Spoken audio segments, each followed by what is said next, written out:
7, 2026 regular meeting of the Bedford County School Board to order. Ms. Johnson, will you please call the roll? Mr. Daniels. Here. Dr. Hubach. Here. Ms. Dobson. Here. Mr. Hill. Here. Mr. Holbrook. Here. Mr. Carnes. Here. Ms. Purvis. Here. Mr. Chairman, you have a quorum. Thank you very much. All right, 1.04, let's stand for the Pledge of Allegiance.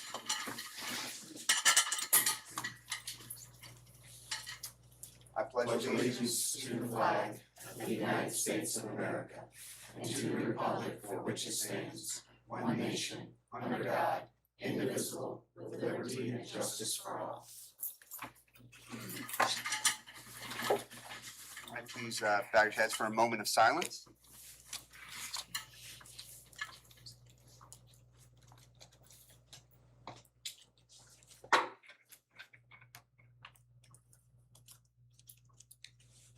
Thank you.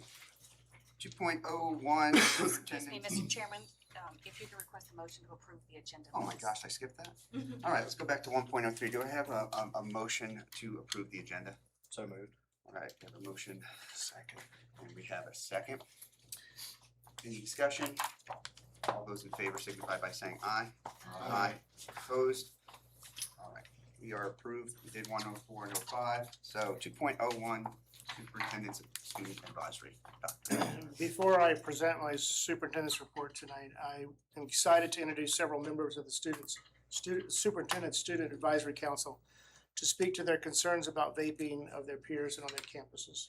Students from Liberty High School, Stanton River, and Jefferson Forest have worked collectively this past year on a vaping prevention awareness campaign for their individual campuses and for the school division as a whole.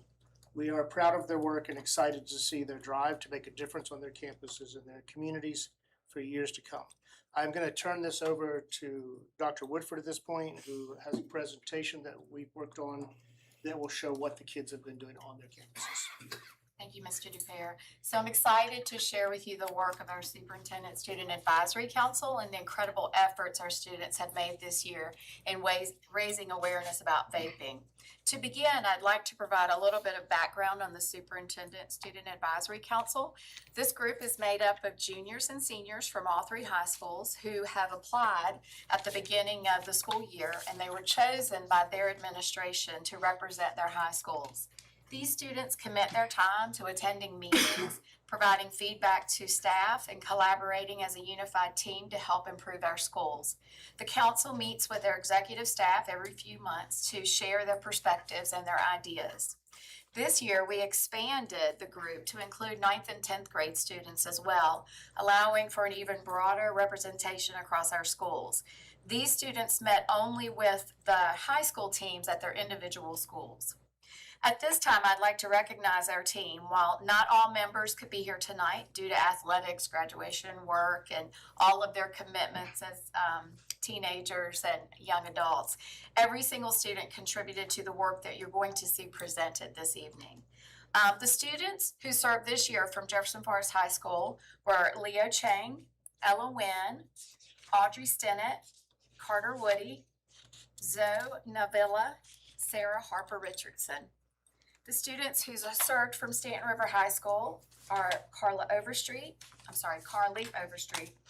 Angelita Reyes Simpson, Chloe Ferguson, Justin Munoz, Arrington Short, Logan Bivens, and Hope Dolan. The students from Liberty High School are Grayson Andrews, Tragan Parker, Gary Staples, Stella Kirby, Eli Stevens, and Kara Alphin.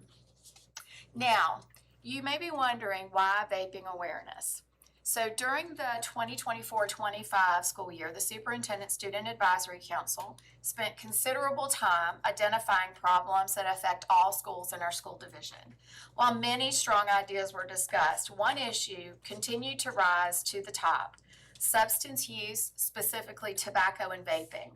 Students spoke passionately about the disruptions vaping causes, not only within the school environment, but also in students' personal lives.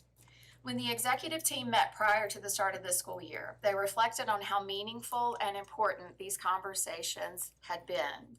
Because of that, they chose to carry this work forward with this year's student council. In addition, the executive team knew that the students wanted to bring actionable work to their schools. At our first meeting in October, we introduced the idea of expanding awareness and education around anti-vaping. The central office pledged $200 per high school to support student-led campaigns, giving schools the flexibility to use those funds in ways they felt would be most effective. Students then returned to their schools and recruited 2 freshmen and 2 sophomores to join their efforts. This ensured that each school's campaign included voices from across all grade levels. Following that, members of the executive staff and the community visited each school to meet with these expanded teams and hear their plans. In addition, principals from each school generously matched the central office funding, providing even more resources to support the students' work. Each school team, led by members of the Student Advisory Council, developed a plan to educate their peers about the dangers of vaping. When we met again in March, students presented their ideas, plans, and progress. As we all know, the winter months brought some challenges and shortened their timeline, but despite that, the work they shared was incredibly impressive. Their ideas were innovative, thoughtful, and clearly meaningful to their peers. By the end of that meeting, students began working together to combine their ideas into a division-wide campaign. At our most recent meeting last month, they continued to build on that progress and shared additional updates with the executive team. I could easily spend much more time talking about their work and how it will continue, but I think it's much more meaningful if you hear directly from the students themselves. So first, we have Sarah Hope Richardson, Carter Woody, and Ella Wynn from Jefferson Forest High School, who will walk through their process this year. So we started off by obviously coming here and talking and addressing all the issues. And one thing that we talked about that we could do was create a podcast, meet with the middle schools. And when we figured out all of what we wanted to do, we went back to JF and we met with our SEA, and we got 2 representatives from the sophomore class and 2 representatives from the freshman class, and we all met together. And then from there, we broke up into groups. So one group got to make a Google form that we sent out across to the entire school so people could fill out their forms, and it was anonymous, so they didn't feel like they had to lie or get in trouble. And just to try and gauge how much vaping like the issue was at our school. And that got sent out, and I'm not sure what the results were for that. And then we had another group that went to the middle school, and they met with, I think it was Dr. Norman, and then 2 teachers and maybe an assistant principal, and they introduced the idea of going in and doing fun like pep rallies, posters, and having like a moving up day, which would be where the middle schoolers and maybe even elementary schoolers in the future could pledge that they wouldn't vape moving up, just to try and get it in their heads and work everything out. And I don't think that they've gotten back to them yet. Well, we designed like lesson plans for the middle schoolers, and we talked to the PE teachers because they are in charge of health, and so we thought that we could incorporate it into the health curriculum. And we created presentations and like pre-testing Google Forms, post-tests, and we got it approved with them. But because it's so close to the end of the year, they didn't think that they would have time to implement it. So I was talking to her, and I'm talking to her about getting the juniors to do it next year. A definitive thing for next year, so we're excited about it. So me and Sarah Harper, our little group, we were one of us 2, and then the sophomore that we, I guess, recruited to help us with our video. We have something called the Cavalier Corner here at JF, and it's just something where people can share podcasts and videos, and most of it will get included in the Cavalier recap that we have every month. So we communicated to Mr. Newton, the head of the film and design class at our school, and we actually got to go in and use the microphones and make kind of a podcast or educational video that would hopefully be in the Cavalier recap or even shown to kids in their gym classes next year. And we also got involved with other clubs. Well, I think we're also working too. We have a lot of clubs at our school. I think we've already been actively working with the student council, SCA, as we know, recruiting people. And do you guys know any other? I talked a little bit. I'm the president of our Key Club as well, and I talked a little bit about it with our Key Club and like getting involved with it, because I think that, well, I mean, I'm a senior, so I obviously won't be coming back, but getting juniors to try and start like an actual vaping prevention awareness club for next year and getting kids involved with that, like, we've had a lot of new clubs this year, so it's definitely a possibility to have that. I think that we had like so many different groups doing different things across the different schools, so I know that we pretty much went over everything that we had. Thank you guys so much for sharing. So, next we're gonna hear from Hope Dolan from Stanton River High School. Hi. I was a part. We did similar things to JF. We went back to my home school and recruited 2 sophomores and 2 freshmen, and we broke up into groups. And I was a part of. I came up with a design for a T-shirt, and we actually made. It was really cool at the time. So we made crew necks, and I don't have it with me today, but I know on the picture. That's the feeling good. It's clear lungs, clear mind, no vape on the back. And it's kind of a spin-off of like the Nike symbol, like just don't do it. That's on the front of it. So we, I'll get to that in a minute, but how we disperse those. But we spent a lot of time, we handmade them like with the Cricut. So we made those shirts, and then we also similarly to JF, we made a podcast, and that wasn't my group, but we got the SRO and our chemistry teacher to take apart a vape and explain the negative outcomes of using for long-term effects, and just showing like literally what is in the vape and what you're inhaling. And we played that during 4th period, and we also did a survey as well, and it was anonymous, so nobody's identity was revealed or whatever. And there's just questions about, do you vape? Why do you vape? Like, share your story. Would you want to come on a future podcast to share your story? And we did get the results were almost about 50% of the school shared their results, which was very, very surprising to me, because I know in my 4th period class, everybody was just like, oh, like just interrupting, but maybe that was just my class. But there was a lot of participation with the survey, which was very good. And a majority of the school did say like, oh, I don't vape, but there was about 15% that said, I do. And then some stories were shared, which was surprising again. And then survey. Yeah, we did in one of our spring pep rallies, we took time at the beginning, and I gave a little speech about, I guess we call ourselves VPA, vaping prevention, and just, who we are, what we do, and then that we kind of threw shirts into the crowd, and surprisingly, a lot of people wanted the shirts and continue to wear them to school today. And so that's a way of spreading awareness in our school of like, we're here to support anybody, and they're welcome. I know next year we'll probably do more outreach and, posters and stuff like that.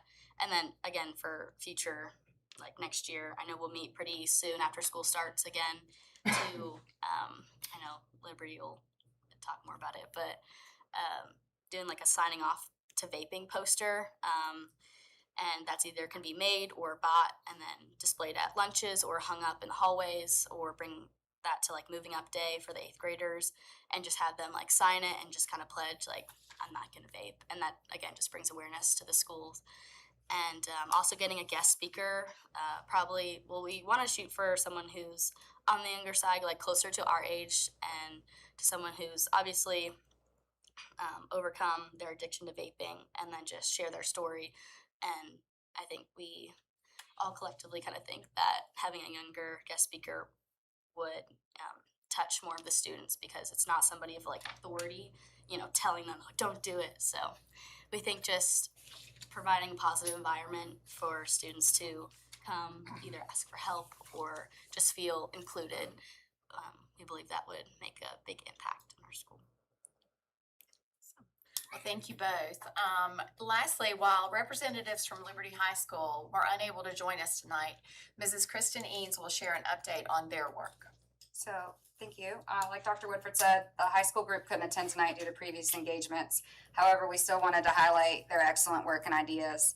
They have the focus on bringing awareness and prevention to students through like visible and engaging activities. you've heard both of the other schools say they want to gain pledges and interact with other students during high traffic times such as lunches. They actually, I think this week got their banner in. We haven't got an update yet. So again, due to weather and closures and things like that this winter, we've struggled to keep it going, but they've done a great job building momentum. They actually came up with hashtags for a social media challenge at Liberty, one you'll hear about here in a little bit, that we're going to use next year. So they're going to hopefully end the school year with education and healthier lungs. They do want to keep that momentum going through the next school year. The banner, they hope, will continue to gain signatures through interactions at lunch. They have many engaging clubs, like Jefferson Forrest said, and they want to incorporate vaping awareness into those. And then one of their most favorite ideas they wanted to share was next year they hope to work with LHS Performing Arts to create kind of an interactive play that they can go to the elementary schools and engage with kids and make it a fun educational tool. Thank you. So let me just briefly highlight what's ahead for our student advisory. As Mrs. Eanes said, in our April meeting, students discussed how do you sustain this initiative beyond the school year. We have many seniors preparing to graduate in just a few short days, and our current juniors have already committed to continuing this work. They plan to develop a division-wide messaging centered around being #unclouded. As part of the Bedford County Public Schools vaping prevention awareness efforts. This includes creating a shared logo, developing swag and merchandise, and collaborating across schools through social media. They're also excited to expand their impact by working with younger students through open houses, move-up days, and even elementary school assemblies. Additionally, they plan to take advantage of awareness events such as April 1st, which is Tobacco Use Awareness Day, to further educate students across the division. Collaboration will remain a key focus as they continue working with school administration, the executive team, and one another through platforms like podcasts, school news programs, and division-wide messaging campaigns.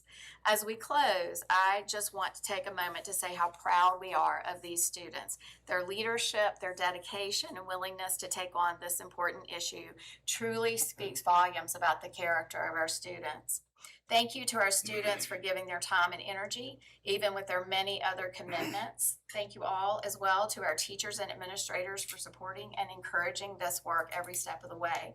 We're incredibly excited to see how this initiative continues to grow in the coming year. And I am sure the students will be happy to answer any questions. All right, thank you. Any questions? Ms. Burgess? Just come to me Well, first. I'd like to switch it up. I love the t-shirts. Yes. Thank you. That's a gift that keeps on giving. It's like that's great. And I love the posters thing where they're actually signing their name to that. That's fantastic. And you guys are working on getting your forms in, like the form in the Google form back, Yeah, JF. and I Have you think got- we're also working on making more videos, or I guess more podcast episodes every month for next year. And then every month we're trying to make sure that homeroom teachers are showing the videos at the beginning of like a class period every month. Oh, so those podcasts are actually shown in the classrooms. Okay, Yeah, awesome. we're trying to get it there. But right now I think it's just gonna be included in the Cavalier recap. We also talked about our officers like dare days, like this what she mentioned, like with Stanton River, and we were gonna try and do that too. Like also have the officers that go in and talk in all the classrooms to talk about our program too, and even show some of the videos in there as well. Thank you for doing that, ladies. You guys are inspiring. Very good. Thank you. Mr. Carnes, any questions? I have a few. When you did your survey of vaping at Stanton River, you said it was about 15%. Was that total tobacco use or nicotine products or just vaping? Just vaping. Did you happen to question about other nicotine use?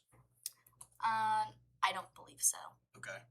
If you had to estimate, why do you think that the vaping is such a larger prevalence as opposed to like Zen pouches or cigarettes, things like that?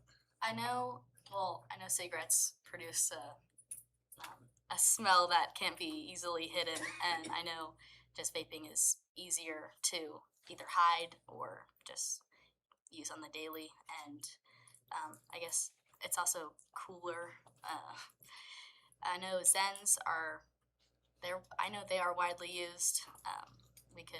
That's a great idea to ask about that in a future survey, but we just asked about vaping because that's just. Yes, ma'am. Sorry, I know that you weren't asking me, but I just wanted to pitch in on that question, like the vaping versus the cigarettes and the Zyn pouches.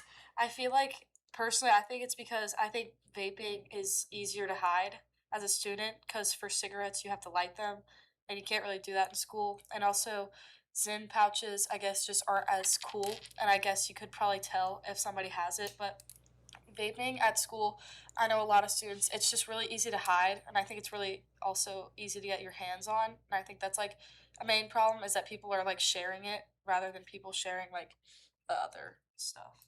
Do you think that this is happening primarily at school, or do you think it's happening outside of school? I think it's primarily happening at school because it's really easy to just go to the bathroom and share something from someone else. And most people, if you're hanging out at somebody's house, they're not going to have their vape out because their parents probably don't know that they're doing this stuff.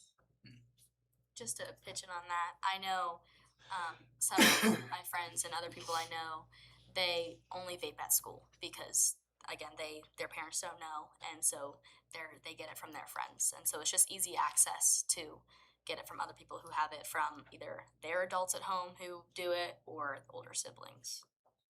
Have any of you looked at the socioeconomic aspect of the vaping, how it transitions across different income levels? I know, personally I haven't, but I know another student, a part of this, who's not here today, he looked into that, I know that. So I don't have that information, but it was looked into. Do you know what that student's name is? Arrington Short. Short. Also to pitch in on that, I think that a lot of people are uneducated about vapes, and they think that they're safer to use than tobacco or Zyn pouches or anything like that. Which I think it's why it's important that we're making those podcasts, because we actually talk about the dangers of vaping, how they're just as dangerous as those are. And like a lot of people with tobacco, they say that you can get like mouth cancer, but with vaping you can get lung cancer. They can cause seizures, which it's important that they like took apart the vape and like did the chemistry of all of that. And we also did talk like briefly about, when we were all together, about like making it known to parents too, because just as many kids that like get addicted from vaping with their friends at school also have parents at home who are giving them vapes. And there's kids at my school that I've known that have been vaping since like 8th grade, and their parents go and buy them vapes. And it's just as big of a concern in that standpoint too. So I think that it's important, and like one of our future goals is to make it more widespread so that adults can be educated just as much as kids can. Thank you. Thank you guys for presenting this and becoming part of this committee. How would you guys measure success from this initiative? I think I didn't talk about it, but our social media challenge, we would mainly do it on Instagram. You can create a tag, and we would do #unclouded, and you can post a picture to your story of just whatever that tag says, like to do, like go on a hike, and you post a picture on a hike. And so that would be a good way to measure our success, basically about outreach and people who are influenced by it. I know we can't, get to everybody and ask, hey, do you vape now or something? But I think by doing that social media challenge, I know last year a big thing was doing the ice bucket challenge for the UC Speak Your Mind, and that was just about mental health. And I know a lot of people, I think pretty much everybody in my school did the challenge, including me. And so I think we can take an example from that, and we could do an ice bucket challenge of our own, and #unclouded, and just put that out to our friends and tag everybody, because you nominate 3 people to do it, and they have 24 hours or something. So that'd be a good way to measure outreach. In the Google Forms that we created for the health classes, we had a pre and post test, and so we were going to try to see how much we were able to teach them. Basically, we had really simple questions like, what's in a vape? Is it just water vapor, or what is it? So I think that, just being able to see and know that we are teaching kids about, so that they know what they're using and how they're using it and how it's affecting them. I think that, I mean, even just the small efforts that we've already made have really reached out. Yeah, really reached people. Thank you, I appreciate it. Yeah, thank you guys so much. I mean, just education, just the awareness that you're doing, I think that obviously it's where it has to start, but that's where you start to make the impact. So it was a good first year. It's gonna continue next year, and I think that it'll be able to snowball from there and just get better. So thank you all for your effort and for coming here tonight. Thank you. All right. I want to say before you guys might want to exit and just how impressive that this is, that you're sitting at a table having a discussion that has so much impact.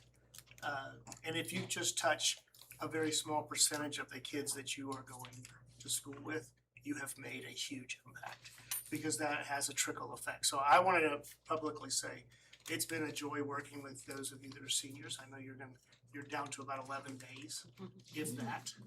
And for those of you that are underclassmen, we look forward to you coming back next year, participating and making this even a bigger project. Because as you start to trickle down into, it really warms my heart when you are creating a theatrical play for elementary to engage them. Because where it starts, as you know, is in middle school. And so you want to affect them before they get to that point of actually deciding that they might want to try this. So I've been impressed with you guys all year, just to be able to sit in meetings, all the executives to have discussions with you. And I think those of you that are graduating, we expect great things from you too, because don't stop, stay hungry. Continue to try to solve the problems that are around you. And I want to thank you publicly for everything that you guys have done. Thank you very much. Thank you. You guys be safe.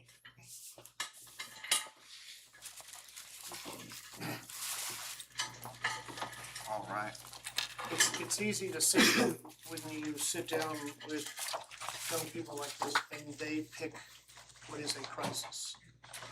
Even if it's 15%, it's a crisis for them. And it's just been really a joy this year to watch them navigate through this and start thinking about how they can. At this time, I'd like to go ahead and start my superintendent's report, but before I get too much into this, I'd like to acknowledge that this week is Teacher Appreciation Week, and yesterday we recognized School Nurse Appreciation Day.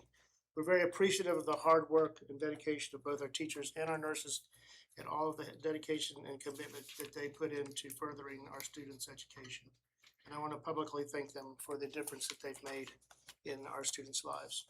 I also want to hit two things that are coming up here that are important, I think, in the course of our county, and that is, I want to remind people of the Bedford VFW for Parade on Armed Forces Day. The parade kicks off in Bedford and celebrates the 250th birthday of the United States, carrying the theme Bedford remembers 250 years of independence. There are, at this point, all 3 high school bands are participating, which we're excited about. And also, they have upwards of almost 100 entries into that parade. So we're looking forward to that as well. Also, expectations run high in these next 11 days for the graduations of Liberty High School, Stanton River, and Jefferson Forest High School on May 23rd to be held at Vine Center. Congratulations to all of the seniors, and we thank them for finishing strong. Last month, at the school board meeting, there was much to be said about decommissioning Stewartsville. I was intrigued enough to go back and start investigating how this had been addressed over the last number of years. What I found was that there were approximately 10 different either proposals or plans that have been discussed since 2012. In the middle of that, in 2014-15, we did see the closure of Thaxton Elementary and Body Camp. But what I want to focus on tonight is what we're dealing with today is almost identical topics that we were dealing with as a division in 2012.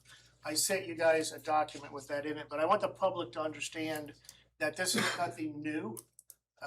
when we have these discussions. So I'm gonna go through very quickly, just give a synopsis of those.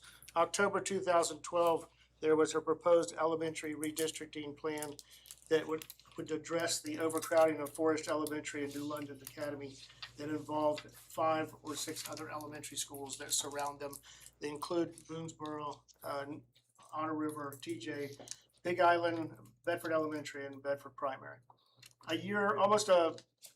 About 6-7 months later, a proposal for elementary in February 2013 was addressing the overcrowding of Forest Elementary again, except this time New London Academy was pulled out of that equation or proposal. September 2019, elementary facility study and survey was done. There were 11 options that included all 3 zones that addressed all 13 elementary schools. And in that proposal, there were 4 options for Forest, there were 2 options for Bedford, and there were 5 options for Stanton River. In January 2023, addressing school capacity concerns, the school board and the facilities committee considered to assist overcrowding at New London and Forest Elementary again. 3 options considered involving Bedford Primary, Bedford Elementary, Big Island, Boonesboro, Forest Elementary, New London, Otter River, and TJ. In February 2024, academic and budget efficiency options was also discussed, and it addressed the forest zone in projections of the potential growth that was coming in developments. There were 4 options that were discussed that also involved Montvale and Goodview. Jumping down to September 24, there was option 5 added to the 4 options from February, where the board and the facilities committee brought forth the idea of leaving Stewartsville open and repairing the roof, repairing the HVAC, and then doing studies on future rezoning. May 2025, proposed forest zone redistricting proposal to reduce the populations again of Forest Elementary in New London to make room for new housing developments and increasing students' capacities at Otter River. October 25, public hearing was held at JF. November 25, school board opted to not address forest zone redistricting proposal and instead revoking zone transfers and grandfathering all 5th graders and their siblings. March 2026, more recent Stanton River Zone reconfiguration presentation was brought up again for decommissioning Stewartsville, relocate K-4 to Goodview, move 5th graders to Stanton River Middle, 8th graders to Stanton River High School, with reconfiguring all grade levels in the Stanton River Zone, with eventually a motion to purchase portables was added to that equation to prevent or alleviate moving 5th graders. April, last month, the decommission of Stewartsville was delayed until June 30, 2027. During the school board's comments, there was discussion of the overcrowding of Forest Elementary with moving Weston development to Otter River and creating an overflow model based on new developments in the New London area.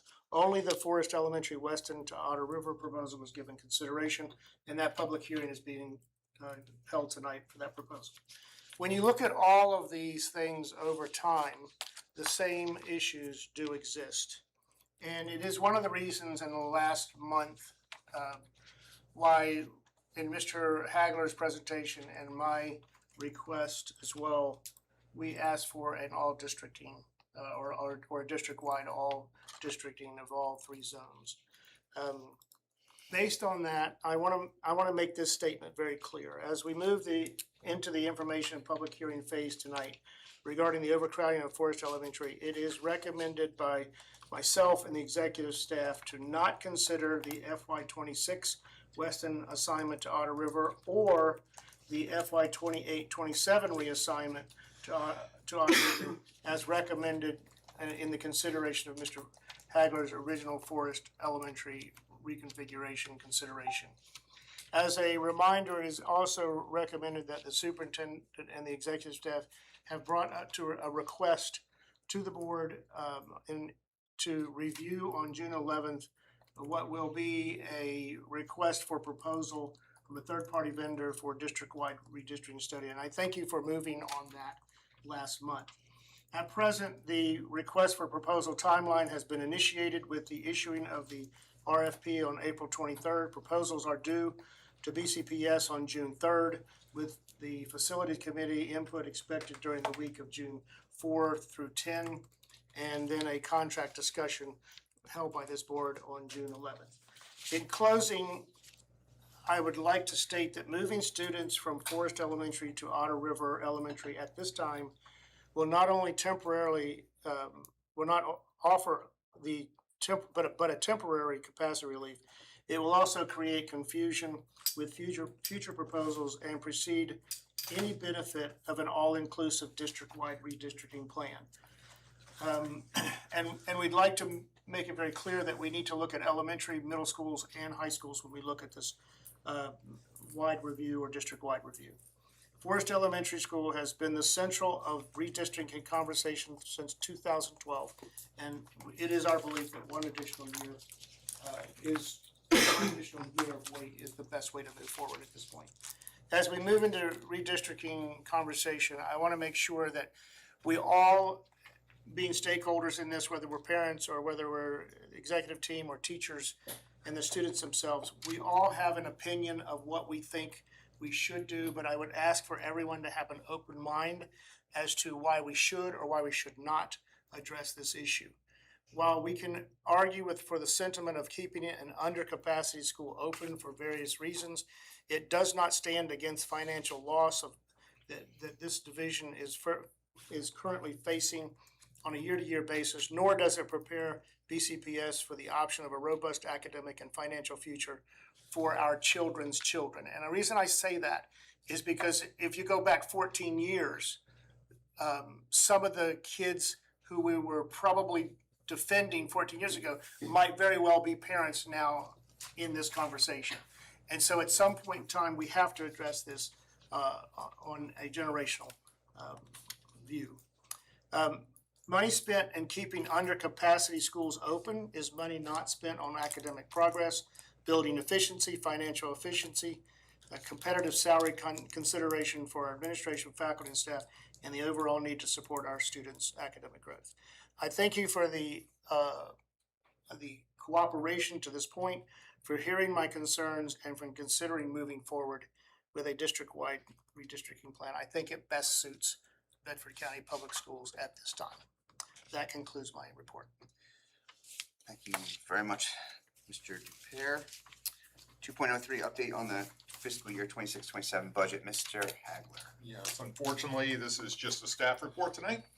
Instead of an action item to come back and finalize our budget. The state has not passed the budget yet. The word we're getting back is it might not be till late June. So that could change if there's negotiations, they can come to an agreement. So it's the it's the intent of the executive staff that we're going to issue contracts with a 2% or a step plus 2% COLA. We'll do that at the week of the 18th. That is the conservative approach. If you remember, the House had a 2% and the Senate had a 3%. So going out with a 2% contract is the conservative approach and safe approach. If the state actually gives that additional 1, we will notify staff that there's a change in salary, but there's no need to sign a contract. It's just a notification. So we want to get the contract signed before they leave for break. And so we can chase everybody down and get all that taken care of with the HR department. So we'll be moving forward and loading those and sending those out probably the week of the 18th, just notifying the board on that. Now, before we have a finalized budget, there is language in all of our contracts that say subject to funding. Because until the state or the locality appropriates the funds, I cannot spend them. So that's all dependent upon all that getting wrapped up by the end of June, so we can pay bills in July. I anticipate it will get done. In my tenure here, we've never gone past June. So we will try to get contracts out to our employees the week of the 18th so they can expect those, and we'll work through any questions they may have on that. So with that, we'll keep the board updated. I think if we got word in the next week that the state's coming together to vote on the budget, we would probably postpone doing that until we have a final word. I could get the board back to get a final budget, so we only have to do one. But what we're hearing is that's not going to be the case, and I think our employees are anxious to see contracts and to get things tidied up before they leave. So I'd be happy to entertain any questions on the budget.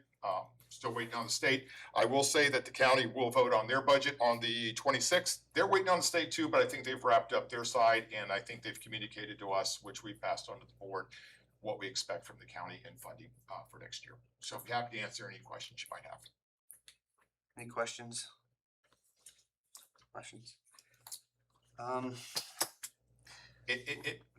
It may require a special called meeting to get the final budget done, depending on when they do that. Well, we have 1,500 contracts that go out, or that need to go out here. Multiply that by 130 something divisions.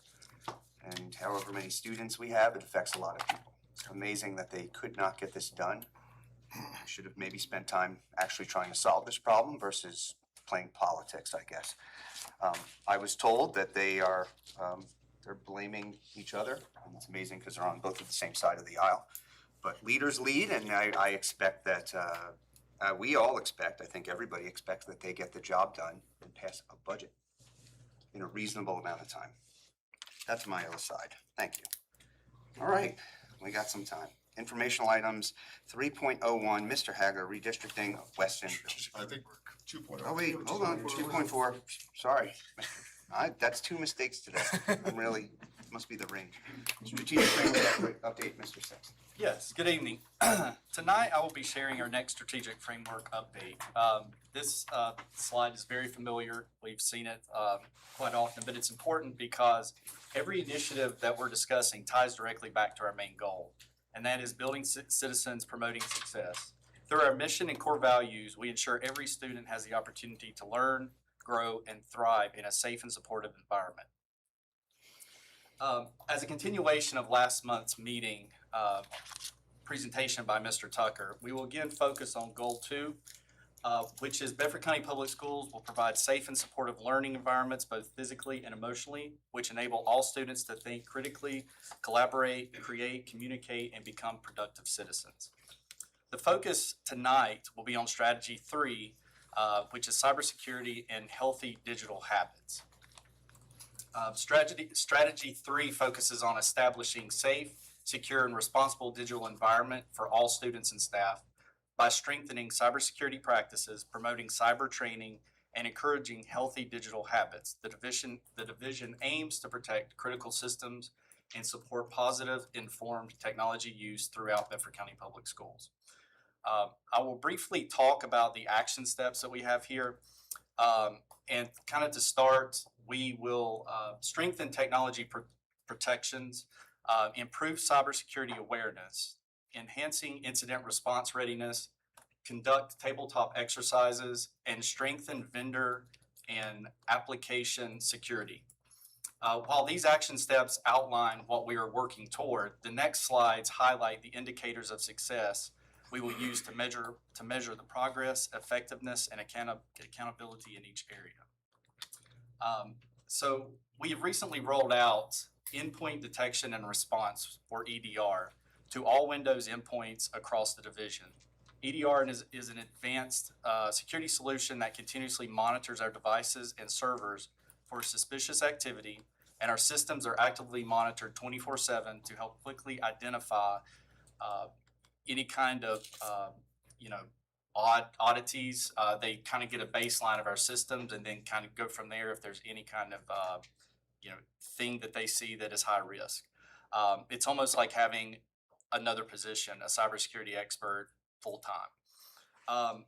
We have also implemented multi-factor authentication for sign-ins, and that is done on through Google.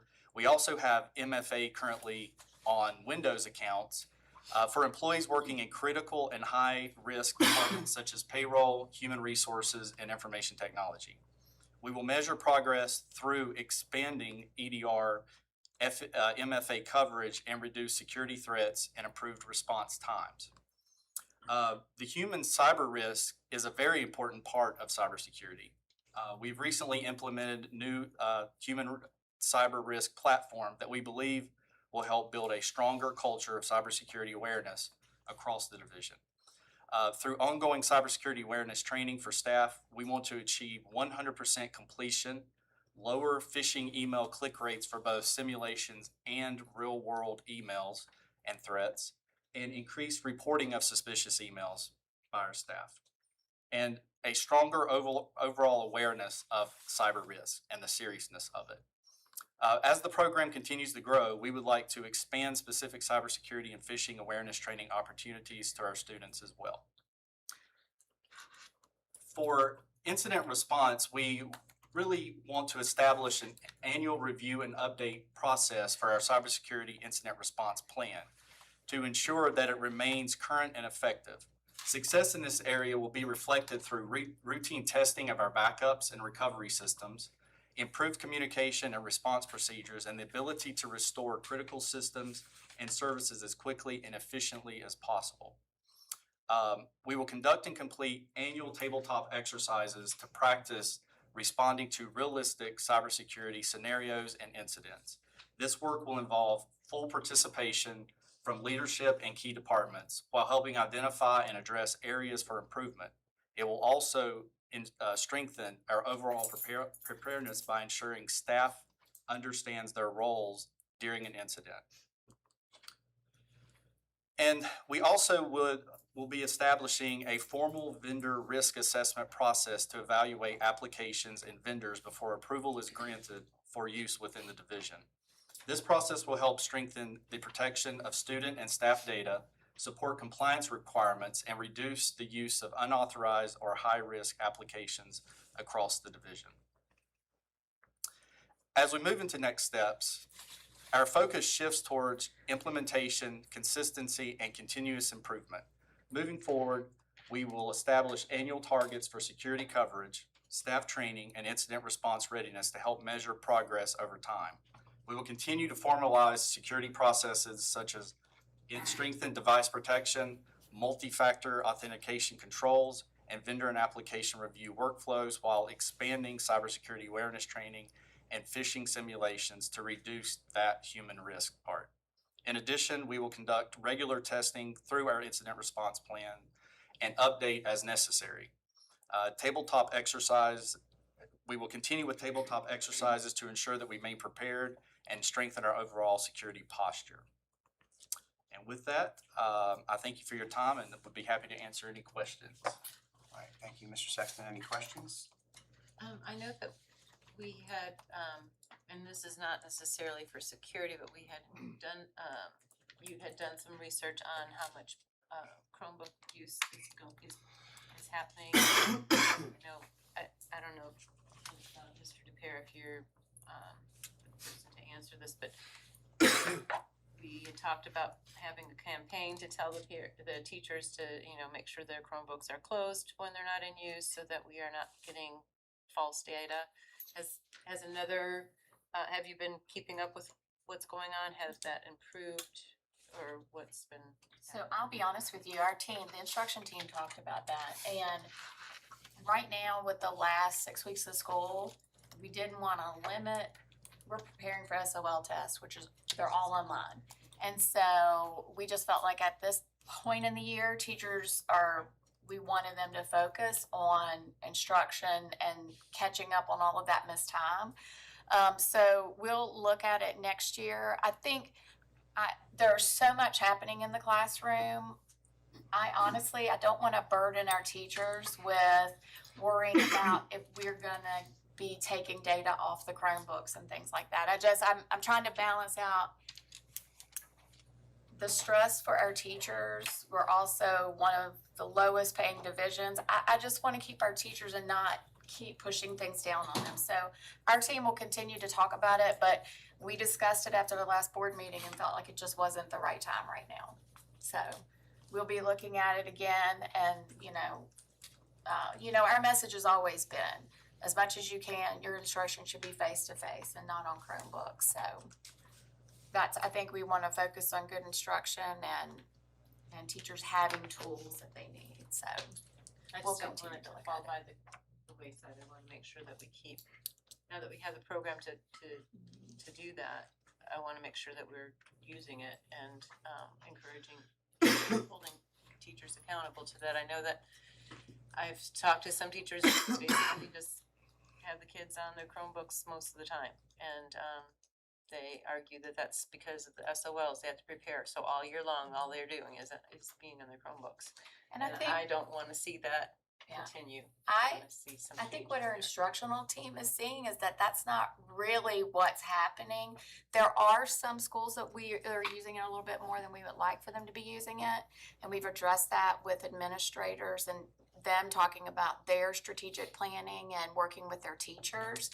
And so we'll continue to monitor it. I mean, we don't want kids on Chromebooks all day. That's absolutely 100%. And we hear those isolated incidents too that we aren't happy about, and we try to address those as we hear about them.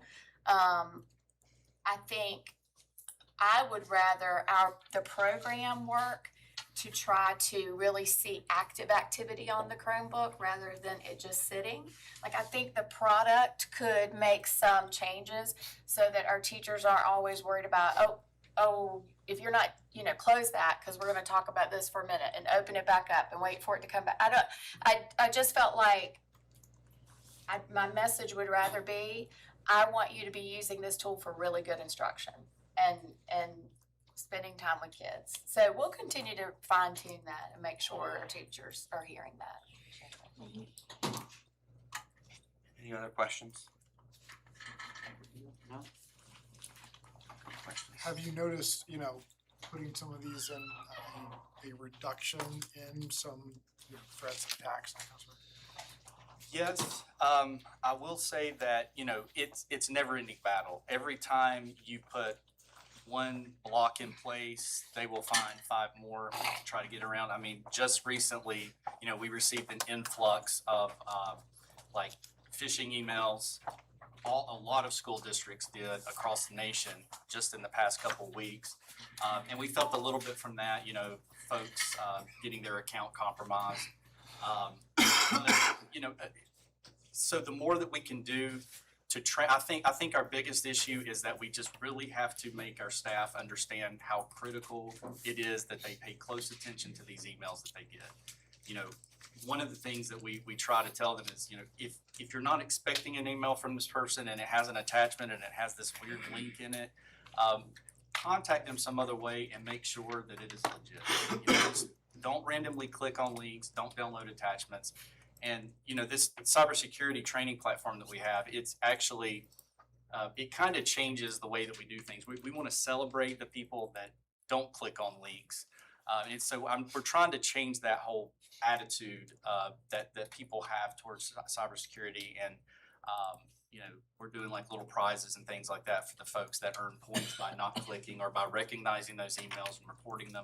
But honestly, our weakest link, of course, is staff, and that is across no matter what. If you're in corporate, if you're in education, it's the same because all it takes is one click on the wrong link and you can be compromised. So again, we have to do our due diligence and make sure that our staff are properly trained. Sorry, I'm talking again, but do you do testing like that? I had that happen to me when I was teaching, and said the administration would send a phishing email and see how the teachers are responding to it. And we do, and instead of the platform, we had a different platform that was not dedicated only to K-12. And it was very much, they would click on it and it would tell them it was a phishing email, and then later we would have to revisit them with additional training. But the new platform that we have is very much dedicated to K-12. So if they do click the link on one of the phishing campaigns, it immediately takes them to like a small micro training. And if they go through the training, they can earn points that way. So again, we do the phishing campaigns because I think it's very important that we recognize folks that may need additional training, in which we even do in person sometimes. So we pull them in and we go through scenarios and bring up example emails and just try to hit home with how important they are as far as protecting our systems. It's not just an IT thing at this point. I mean, it's everyone that uses a computer is, they are basically our protection. Anything else? Thank you, Mr. Sexton. 5:54. Can you at least get, take a 5 minute, and then we're gonna have to, I know we tried to move it so we can get it, but. It's up to you, Mr. Chairman, you can take a recess and wait, or you can let Mr. Hager proceed. And then we can hold questions from the board until after. It's totally up to you. Can you get it in 5? Very similar to what I presented last month, so, yeah, All right, if you'd like. well, we can get it. All right. We're gonna go to redistricting Weston Village 3.01, Mr. Haber. Yes, good evening. This is a very similar presentation to what I presented at the last meeting on April 16th. The board asked that this be brought back. That was the staff report. This is for information, for consideration, either in the FY 26-27 year, 27-28, or other options that the board may want to consider. Specifically, at the last presentation was looking at New London and Forest Elementary and different developments. I've stripped a lot of that out, just focusing on the Weston Village. K through 5 is projected at 373 for Forest Elementary next year. Capacity is 387. You can see we're right up against 100% capacity. 96, projecting 18 teachers for next year. This year they had 19. There's one additional one with the all-in Virginia funds for that. So that one is going away. So really kind of the same type of projection for membership, but that additional is going away. In the 25-26 year, they had to reconfigure the classrooms to fit that 19th and take away the music room. And I think that was done on the stage or in the cafeteria for the year. And so theoretically, with our projections, that would not have to be done next year. But that's once again based upon our projections. The uncertainty that we're looking at is the Weston Village, right there on the corner, 221 in Perryville. Not all the apartments were built out last year, so we know how many kids were in Forest Elementary this year, but it's uncertain how many will be in there next year. It's just an uncertainty and it's too hard to predict, but we have to kind of project and do the best we can with that. For those that aren't familiar, I've got a big map here. You can see the red dot on there in the center bottom is Forest Elementary, and the purple or blue dot there is the Weston Village, right there on Perryville and 221. I will note, when we were looking at this, when you look at the boundary lines of Forest Elementary, it doesn't include everything because it goes way high up, and there's like 1 or 2 kids further up in the middle of nowhere almost. But with that, along 221, there's really no other big developments further west towards Otter River. And so there's probably, I think, 3 kids between there and Otter River still within the Forest Elementary and single houses. So there's no other larger developments that way. When we look at the numbers for the 27-28, this is the projection of 42 students. That's based upon this year. Kindergarten, we don't know about. They're doing registration, but we don't have all the numbers yet. So projected to kindergarten, the same as what the kindergarten was this year. That's a guess. And you can see the other numbers there, 42 students. Upon the completion, working with the facility committee, our modeling says that a development this size would produce up to 30 more students than that 42, up in the 70 range. Now, whether those materialize or not is yet to be seen. But when we plug it into our models based upon townhomes and also apartments from previous developments, we would expect around 70. So if 30 more kids come there, then you would be back in the same scenario or worse scenario than you were this year with Forest Elementary. And we thought, it's just an uncertainty on that. This is hard to see. You can see it. It is posted on board docs, but this is, we gave a little bit more detail in the class, individual class sizes, if our projections come true, or if the redistricting was going to happen next year, and how big those class levels would be, grade by grade, by moving those students that we do know about. Doesn't fix everything. You can see it with Otter River and Forest Elementaries. There are still some higher class sizes, but that's with our overall staffing standards, and that's at other schools too. But it does level it out a little bit for Otter River.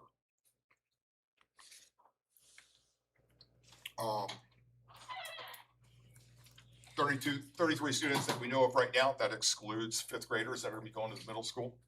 We did send out letters to everybody that we knew about, projecting 9 new kindergartens coming in. Cost impact at Otter River, they would go up over the threshold and qualify for a full-time librarian and bookkeeper. So there's some costs associated with that. 2 teachers would move from Forest Elementary to Otter River. Drive time is 12 minutes, distance 8 miles from Weston Village to Otter River. Forest Elementary, we go to 86% capacity compared to 96, where we're projecting right now. Otter River would go from to 68 from 54 capacity, where they would be projected if this were to take place. So we bring all this back, very similar to what we had last time. I think the biggest unknown is how many more students will come from the Weston Village. We do the best we can with projecting, but we don't have all the enrollments done. And so really for board, staff's looking for board to make directions on, is this something we do for the 26-27 year, 27-28, wait until redistricting study is complete? And then if it is done for the 26-27 year and the board votes for that, then is there any grandfathering that we would apply to students that are already there? So those are the directions staff's gonna need in order to move forward. And I know there's some public comment that's gonna happen, but this was the presentation. And after public comment, I guess if you'd like, you come back and ask me questions and staff about this. It's up to the board on that. Which we probably will. All right, thank you, Mr. Hagler. All right, next on the list is public comment. The public comment portion of tonight's agenda is limited to 40 minutes. Speakers are asked to state their name and voting district. The school board is here to listen to your comments, but will not engage or respond to speakers during this 40-minute period. Please remember this is a public meeting, and we expect all speakers to refrain from foul, profane, abusive, or hateful language during their comments or any time while in attendance during this meeting. We ask that speakers keep their remarks objective and about the school in nature. Please keep all comments limited to matters related to public schools, and any comments that are harassing or amount to a personal attack against any identifiable individual, whether school board member or staff or student, or having the potential to cause unnecessary delay or disruption to this meeting are prohibited. This is a public meeting for public matters. If a speaker is not present when their name is called, we will proceed with the next name on the list. An individual who is not signed up to speak may not substitute for that time slot. Individuals will have 4 minutes to address the board. An alarm will sound when an individual has 30 seconds remaining, and a second alarm will sound when the allotted 4 minutes have expired. When this second alarm sounds, please discontinue speaking and allow the next person in line to come to the podium. Should you be unable to finish your comments, please send or give them to Mrs. Johnson, and she will give them to board members. Please do not adjust the microphone at the podium, as it has been positioned for optimum audio quality. Public comment tonight, we will start with Casey McCrickard.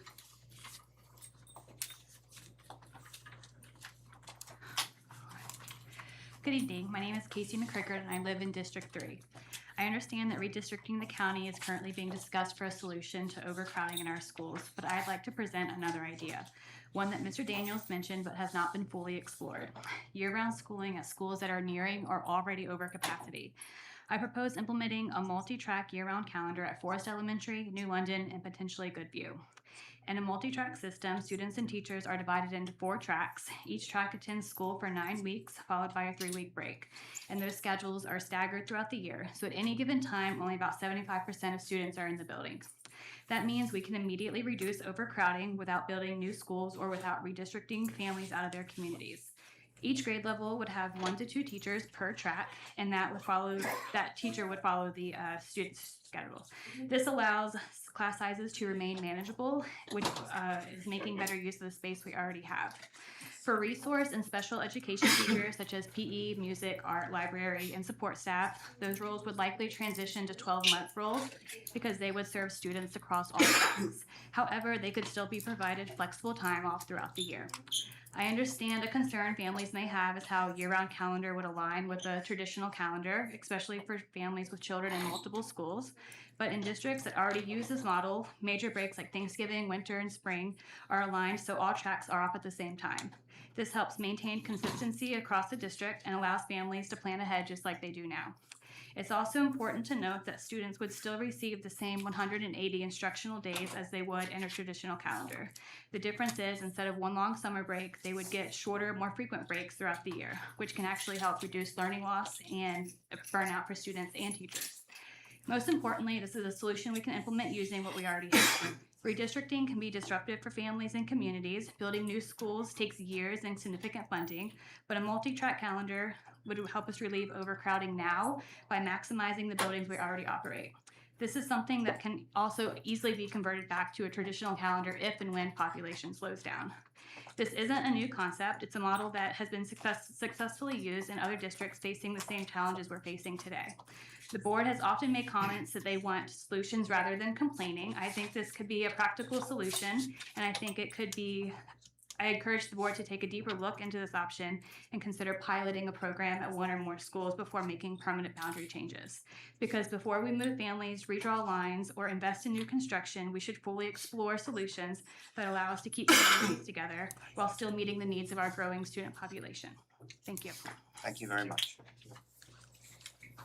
All right. Next on the list, Janelle Racine.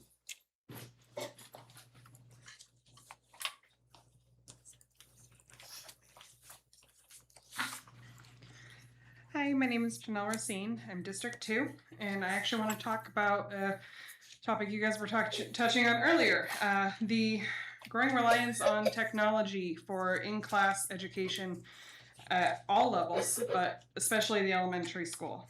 My daughter is in 5th grade at Manita Elementary School. I recently became concerned when her grades started slipping and realized that many of the tests and schoolwork she was being graded on were not coming home. She would get the test or the assignment in class, and I would be notified by the app, the PowerSchool app, that she had been graded on the assignment, but rarely was I seeing the work return home. I tried to be proactive and reach out to the teachers and ask for copies of tests, assignments, whatever she was struggling on, so that I could help her with her work and help her learn from her mistakes. And I was shocked to learn that a lot of these platforms that are being used in schools don't allow the teachers to print out the results, the tests, the assignments, to send them home for students to review after the fact. My daughter's math teacher doesn't have that ability, and so they're doing their work on a scrap paper while working off a workbook, but answering questions on a test. They're going back and forth between 3 different things at once in 5th grade. And reverse engineering that to try to help her has been a nightmare. I already addressed this with my daughter's principal, but it's the end of the year, she's moving on to middle school, and I know it's only going to get worse from here. I know many parents echo the concern that the technology use has become more of a hindrance than a benefit. I attended the Virginia Department of Education listening session last month, and the concern about the reliance on technology to do in-class work is statewide. In fact, it's countrywide, with initiatives like the Schools Beyond Screens Coalition, and even just recently in Los Angeles, where they have their own school board just passed a set of limitations on in-class screen use to prioritize handwriting and in-person interaction. For years now since COVID, the increase of online education platforms, there have been studies conducted on the use of technology and versus paper and pencil. Time and time again, these studies are showing that students in grades K-12 learn better when they skip the screens and focus on analog learning. Technology is faster, but it's not necessarily better. The speed can actually be a hindrance to students. By writing notes by hand, it forces the students to process the words slower, it helps them retain the content more thoroughly, and encodes the information in their brains. Typing is so automatic that it actually has led to lower retention rates. Handwriting notes and homework also improves the students' handwriting and fine motor skills. It improves cognition and has been proven to increase attention span. Handwriting and printed materials also reduce the risk of cheating in academic settings. Tools like ChatGPT, AI, Chegg, Quizlet, and other sites for the sole purpose of providing answers without actually teaching the students exist. And even without the cheating, studies have found that students who take tests on computers are more likely to just guess at an answer and not actually do the work out to get to the correct answer. In fact, studies conducted have found that standardized testing scores have lowered over the years since the implementation of digital testing. Obviously, SOL testing is statewide. There's little we can do about that, but I think we need to look at seriously reducing the amount of one-on-one computer use in classes for our K-12 students. Thank you very much. Next on the list is Robert Ashwell. Good evening, I'm Robert Ashwell. I teach at State River High School. I would like to speak on the chronic student absenteeism in Bedford County. Attendance is an ongoing issue impacting the success of our students. So here's kind of a quick overview. There are students from last year who had in excess of 40 days who were unexcused truant. And so this does not even take into account the fact that a student can come, they can check in, they can come to one class, they can get checked out, and that changes the code. So technically speaking, some of the ones that have high numbers, that's not even attesting to the number of classes they've actually missed. So the current attendance policy at State River is 5 days. They call it UT, unexcused truant. Principal contacts with the parent. They have an AIM meeting.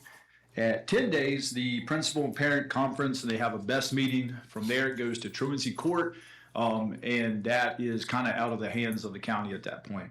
So one does not need to have a PhD to understand that this is not working. The whole point of school is giving students a free and appropriate public education to prepare them for the real world and holding down a job and being productive members of society. No job would tolerate a fraction of the absences that occur daily in our schools. Additionally, as mentioned before, the rigor of SOL tests is always increasing. And it's required for student graduation and diplomas. So no amount of engaging quality instruction from a teacher is going to reach a student if the student's not there to receive it. So I took the liberty of making a graph correlating the rate of absenteeism with the biology SOL. I'm gonna give this to y'all, pass it around. Kim. If y'all don't mind. I'll give it to her. Oh, here. So I'd like to take credit for this, but my wife, she had to. Anyway, as you can graph, there's a direct correlation between score and the amount of days that are absent. So this is what I propose. Bedford County should adopt a countywide policy where students do not receive credit for a class that say 15 days of unexcused absences. In a similar policy, when I graduated in the year 2000, I believe Mr. Holbrook graduated then as well, was in effect. So looked it up. Botetourt County currently has a policy where if they miss 8 days unexcused, then they just don't receive credit for the class. Considering that they have a block schedule, this would be roughly equivalent to 15 days. Susie G as well, Susie Gibson, also has the ability to remove students from a class if they've missed too many hours of instructional time. So the words rigor and accountability are often thrown around in reference to public schools and teaching, and rightfully so. We owe it to the families and students in this county to prepare them for the real world. But that door swings both ways. There has to be some accountability on students and families to do their part to ensure the success and preparation for the real world. I hope y'all will give this matter serious consideration. Thank you. Thank you very much. That is all that was signed up for public comment. So we have a public hearing that's next. So I'm gonna close public comment and go right to the public hearing. This is on redistricting of Weston Village. This portion of the meeting is designated for public comments regarding the redistricting of Weston Village only. The public hearing portion of tonight's agenda is limited to 40 minutes. Speakers are asked to state their name and voting district. The school board is here to listen to your comments, but will not engage or respond to speakers during this 40-minute period.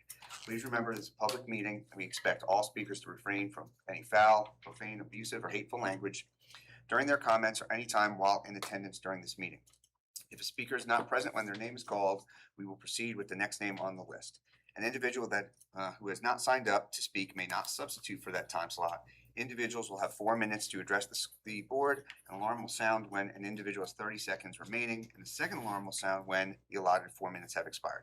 When the second alarm sounds, please discontinue speaking and allow the next person in line to come to the podium. Should you be unable to finish your comments, please send or give them to Mrs. Johnson, and she will give them to board members. Please do not adjust the microphone at the podium as it has been positioned for optimum audio quality. All right, so we are going to start, and I will apologize on the name. Shu Jung Kim.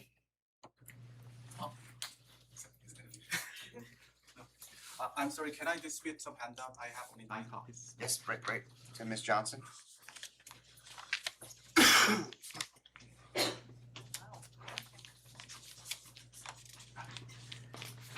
So good evening. My name is Hyunjun Kim. I work at Liberty University as a professor. So I already shared several emails and report with the board, and I sincerely appreciate everyone who took the time to read them. And tonight, I just want to emphasize a few key concerns.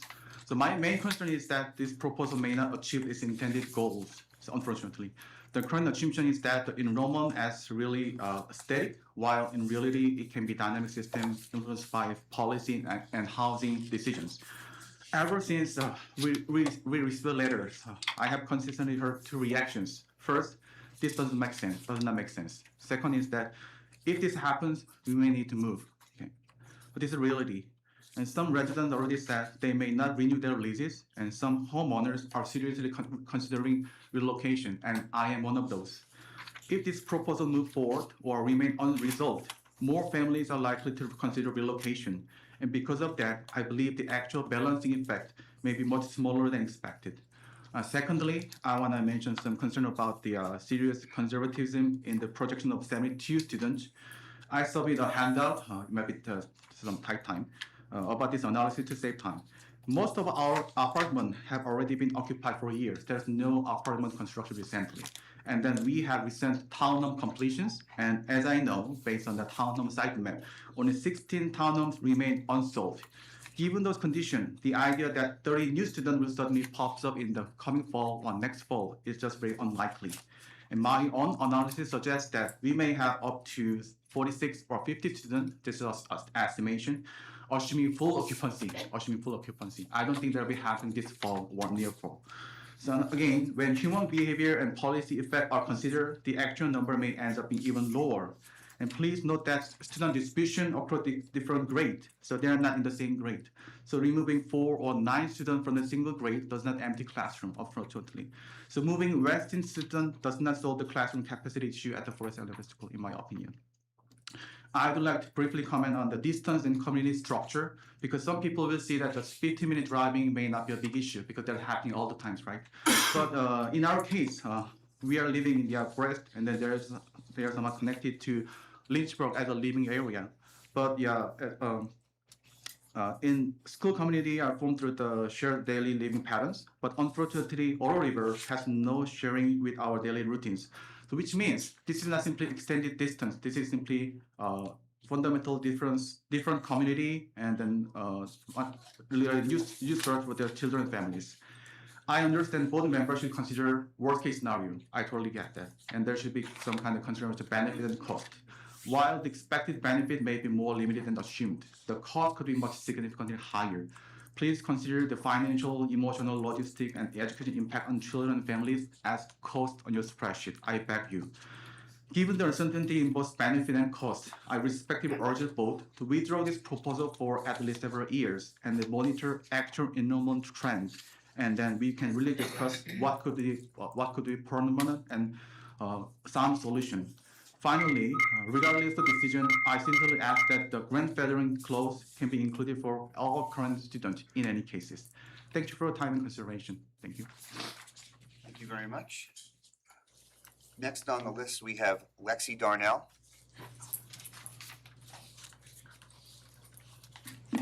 Hi y'all, my name is Lexi Darnell. My stepson is in Forest Elementary and we live in Weston Village.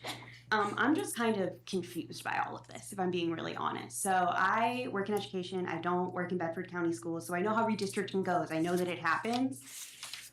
Redistricting a community that is directly next to the school that it's going to doesn't really make sense to me. We live about 0.3 miles from Forest Elementary. We also live about 0.3 miles from the aftercare that my son goes to. This makes everything very easy, right? Just like what was said, if we had to move to Otter River, and I want to be very clear, we're not saying Otter River is not a good school, right? I've heard amazing things about Otter River. That's not the issue. The issue is that logistically, it does not make sense. We live right next to Forest Elementary School, and I know that this is something that you're going to hear from plenty of other people as well. It would radically change our life, right? It would go from my partner being able to drop him off at school very easily, only taking about 5 minutes. It would take from us and his grandparents being able to pick him up from daycare, aftercare, which again only takes at most 5 minutes, and that's because the check-in line is long sometimes, to my partner when she drops him off at school having to drive 15 plus minutes depending on traffic. It would mean on the days that she can't drop him off, I would be late to work because I would have to drive an additional 15 minutes. It means that if there was an emergency and my partner, we both don't always necessarily work in Bedford or Forest, if my partner had to go out, like today she was employed, right? So if she had to be employed and I work in Roanoke City, that puts us in a situation where we cannot get anywhere quickly at all, right? So we live where we do because we're close to her parents and that they can always be able to do something. You add in that extra 12 minutes, it doesn't seem like a lot. That could become almost impossible if something catastrophic happens. I find myself confused because this also feels almost as if it is a hasty decision. The school year is almost over, and we're talking about doing this for next school year when there hasn't really been a rezoning study. It just doesn't make sense to me, and I would like to urge the school board to do a full rezoning study before they make any decisions, and definitely not say that we're going to be doing this right away, because again, it just seems incredibly hasty. Thank you, Ms. Darnell. Next on the list, Angela Witt.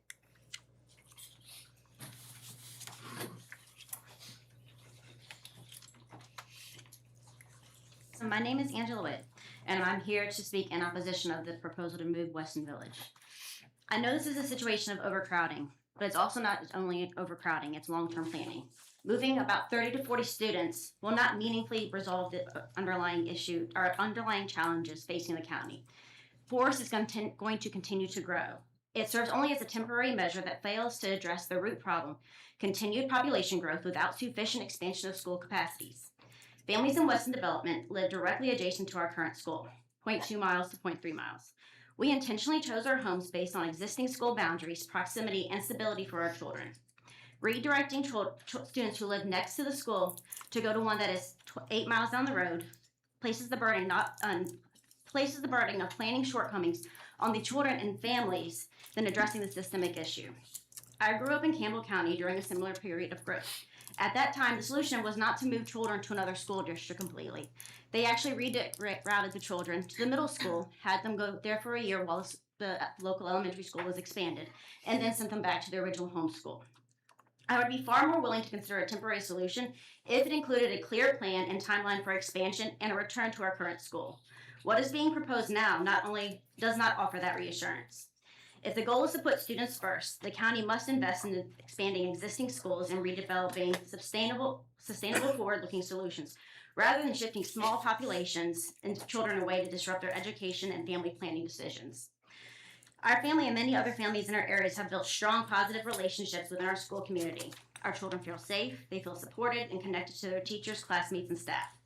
That sense of stability plays a critical role in their academic success and emotional well-being. Redirecting would bring significant disruption, not only academically, but socially and emotionally. Many students would lose their trusted teachers, peer networks, and access to programs they rely on. For some children, especially those with need consistency or additional support, that type of change would essentially be difficult. I'd also like to explain, the school board to explain to us how student enrollment in Weston Village is projected to increase from 35 to 72, given the fact that the apartment complex did not finish completion now. They completed 3 years ago. I live in one of the last buildings that was built. There are 384 units there currently, and only 12 of those units, as of today, are vacant. Most of those units are 1 and 2 bedrooms. At this point, the majority of families who generate the school-aged children already reside there. So if this development was really going to significantly impact school enrollment, that impact would already be reflected in current attendance and numbers. Based on this timeline and occupancy data, it is unclear how such a substantial enrollment increase is projected. Now, I respectfully ask the board for transparency regarding the data that they have for the assumptions and methodology used to calculate the assumptions, and explain how the increase is not already materialized at this point in time. I respectfully ask you to reconsider the proposal and pursue long-term solutions that reflect the growth of our community and the needs of students. Please consider alternatives that would reduce enrollment pressures without moving our neighborhood to another school, such as boundary adjustments elsewhere, program expansions, or phase plans that allows families to opt in rather than be reassigned completely. Thank you.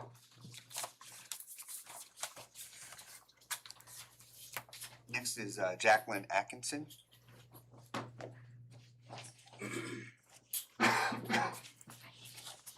Hello, my name is Jacqueline Atkinson, and I also reside at Weston. And so I'm here just to advocate for my son who's enrolled in 2026. He'll be supposed to be going in August. I'm not one to typically go against the grain, but because of my family's circumstances, I just wanted to come up and advocate for them. So my daughter is disabled and she attends Jefferson Forest High School, which is across the street from our apartment complex. And the premises of us moving to Weston was so that way my children could be close to each other. My husband has to be at work by 6:30, 7 o'clock. He works at Rivermont Schools, and he's not home until about 3:30, 3:45. So I'm the only parent that can pick up and drop off my children. And so that would mean that I would have to walk 8 miles to my son's school and back 4 times a day. So I will be walking him, coming back, walking him, coming back. And I have to be available for my daughter who is disabled and she can't care for herself.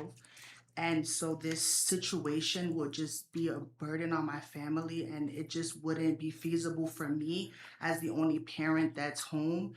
And so I'm here just to advocate for that and for you all to just take that into consideration when making this decision.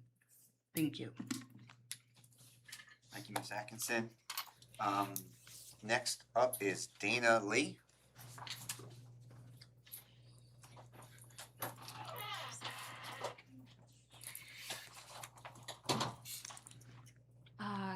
Good evening, and thank you for allowing me to speak tonight. My name is Dana Lee. I'm a resident also at Weston Village and a parent of a first grader at Forest Elementary School. First, I want to sincerely thank the board for your time and willingness to listen to the concerns of the families of this neighborhood. I understand the difficult responsibility of having to balance enrollment issues and capacity, so we respect that. But tonight, I would like to speak not only for myself, but also on behalf of many families who signed a petition, which is included in the handout that Mr. Kim just gave you. We received over 96 signatures, of which 79 are from Weston residents, of which 35 of them are current attendees of Forest Elementary School. And from the responses collected, overwhelming concerns were not just centered on convenience alone. Parents repeatedly expressed concerns about, like Ms. Angela mentioned, the emotional well-being, stability, and safety and development of our children. For many of our kids, Forest Elementary School is not just a school building.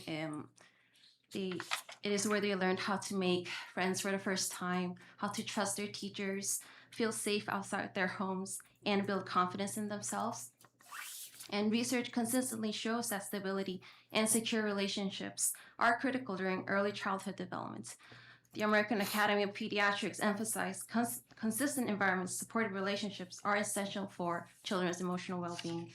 Harvard Center on Developing Child also highlights that stable routines, familiar environments, supportive adult relationships play a major role in their brain development, emotional resilience, and academic outcomes. When these support systems are disrupted, children can experience increased anxiety, emotional distress, academic difficulty, and challenges adjusting socially and emotionally. Many families in Weston Village intentionally moved there to put their children in Forest Elementary School because of its walkability, not just because of its walkability, but also there's a strong sense of connection in the school. The parents are supportive, teachers are wonderful, a principal probably knows all the students by their names. And this is the very reason these families gathered here to put their, so that their children could go to Forest Elementary School. Our children walk there, families gather there, and children even play on the playground during the weekends. and the school is woven into the identity of this neighborhood. So we're not asking the board to ignore capacity concerns, given the enrollment projections and what other parents have mentioned about highly estimated projections. We respectfully ask whether a delayed or phased approach could allow the district to monitor actual long-term enrollment trends before implementing permanent changes to these children. We have also learned that maybe we have to also address undercapacity issues at Powder River Elementary School. So while we have thought about modular temporary classrooms while investing in programs improvements that could strengthen enrollment in undercapacity schools like STEM academies, arts integration, language immersion, special art programming. And while also we came up with maybe implement optional transfers, voluntary attendance incentives, or while preserving the walkable neighborhoods like Weston Village.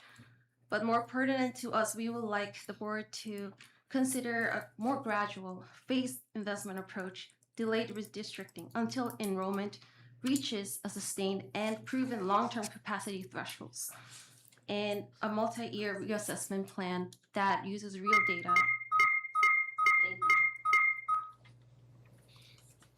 Thank you very much. Deepak Kumar.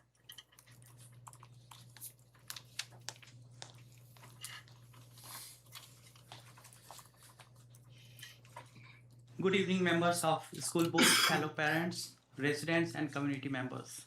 My name is Deepak Kumar. I have 2 school-age kids, and I live in Weston Village within walking distance of Forest Elementary School. My family specifically chose our home because of its close connection with this school. I really appreciate thought behind this proposal for effective utilization of school resources. But as a resident, I would like to share a few concerns regarding the proposed redistricting plan. First, this proposal takes away something very valuable for our children, the ability to walk to school. Right now, our children attend a school that is only 0.2 miles from our home. Under the proposal, they would instead travel nearly 8 miles each way. In neighborhood, a school is more than just a building. It creates independence, community involvement, and a healthier daily routine for the kids. Second, our children will lose important relationships they have already built in the school at the Forest Elementary with the classmates, teachers, librarians, counselors, and other staff members. These connections play a major role in child's development. They are going to rebuild all these relationships at the new school. Third, assigning students to a school much farther away increases transportation and the safety concern. Our insurance cost increases as we add more mileage to our driving. Because as much you drive, that much you are more prone to the accident. So more driving means more exposure to traffic risk, especially during busy morning and afternoon hours. It also increases stress and daily logical challenges for working families. Fourth, many families, including mine, we have made significant financial decisions based on access to the Forest Elementary School. We paid a premium for a home in this area, especially because of its proximity to the Forest Elementary School, and it was zoned for this school. Fifth, both my wife and I work in the opposite direction from the proposed new school. This change would add approximately 30 minutes of additional driving to our daily schedule. Over time, that becomes a major burden on working families, reducing valuable time with our children and increasing transportation cost. I would also emphasize on numbers that Weston Village units in full capacity increased from 458 to 484 units, that is 7.8% of increase, compared to 2025 and 26 school year. On this basis, count of student increase from 35 to 70 should be revisited. Finally, I request board members to consider the broader impact on our community. Many residents in our neighborhood live in apartments with limited term lease. If families begin relocating to remain within the Forest Elementary District or move closer to new assigned school, this could create instability in our community. So I respectfully ask the board members to reconsider this proposal and preserve the connection between our neighborhood and Forest Elementary School. Thank you. Next up, Jiri Mahiraju.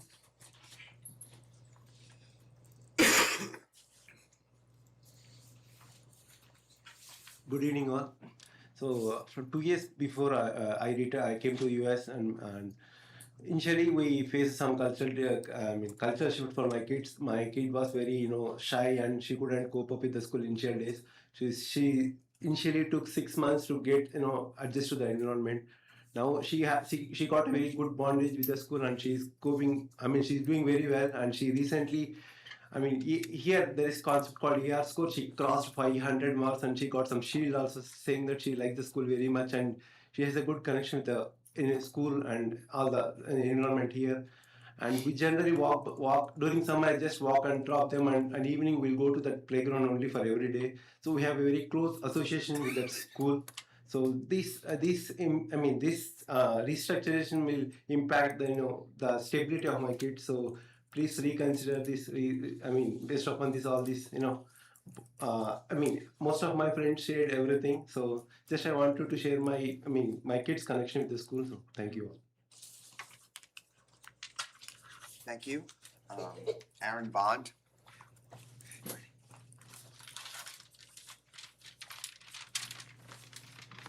Good evening. Aaron Bond. I live at 1210 Weston Village Loop, and a lot of what I'm saying will probably echo those that came before me, but I do want to acknowledge, I personally believe in the resiliency of our children and my own. I also have heard great things about Otter River Elementary, and I do see the need for a more comprehensive look at rezoning for the county. That being said, just looking at the proposal, I don't see how it's warranted, and I don't see how it's reasonable. Some of the numbers that have been discussed were of the apartments and the townhomes. I connected with TPD Properties. There are 384 apartments currently, and it's completely built out. There are 100 townhomes as part of Weston Village HOA, and only 15 of those have not received a certificate of occupancy. The numbers from the presentation stated that there are 42 students that are currently going to Forest Elementary from this area, and just a 15 home increase could not possibly bring on the amount of students that the impact model showed. So more transparency with those numbers would be very helpful.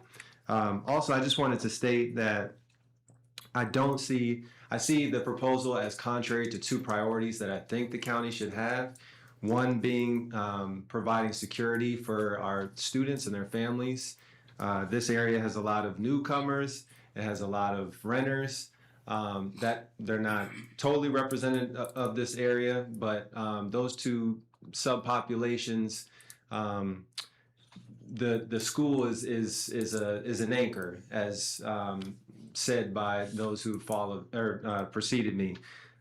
It's an entryway into the community, a way to really connect with the community. I know it has been for my family, and that would be jeopardized by this transition. Another thing is we should be looking to create more walkable, more connected communities as well. As part of the site plan for Weston Village LLC, those that built the actual townhomes, they were required to install a sidewalk on Peralville Road by the Bedford County Subdivision Ordinance. That investment is basically rendered useless by this proposal. Families take that sidewalk and they go to Forest Elementary. We should be looking at putting sidewalk to connect that sidewalk to Forest Elementary and not take away this opportunity for children nearby to walk to their school.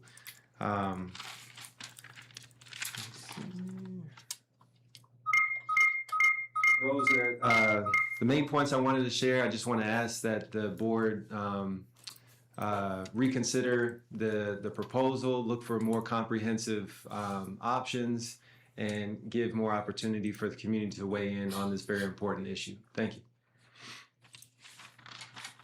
Thank you. Next is Janelle Racine.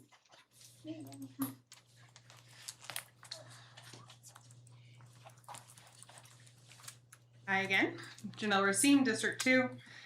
Switching gears, obviously, to the public hearing matter here.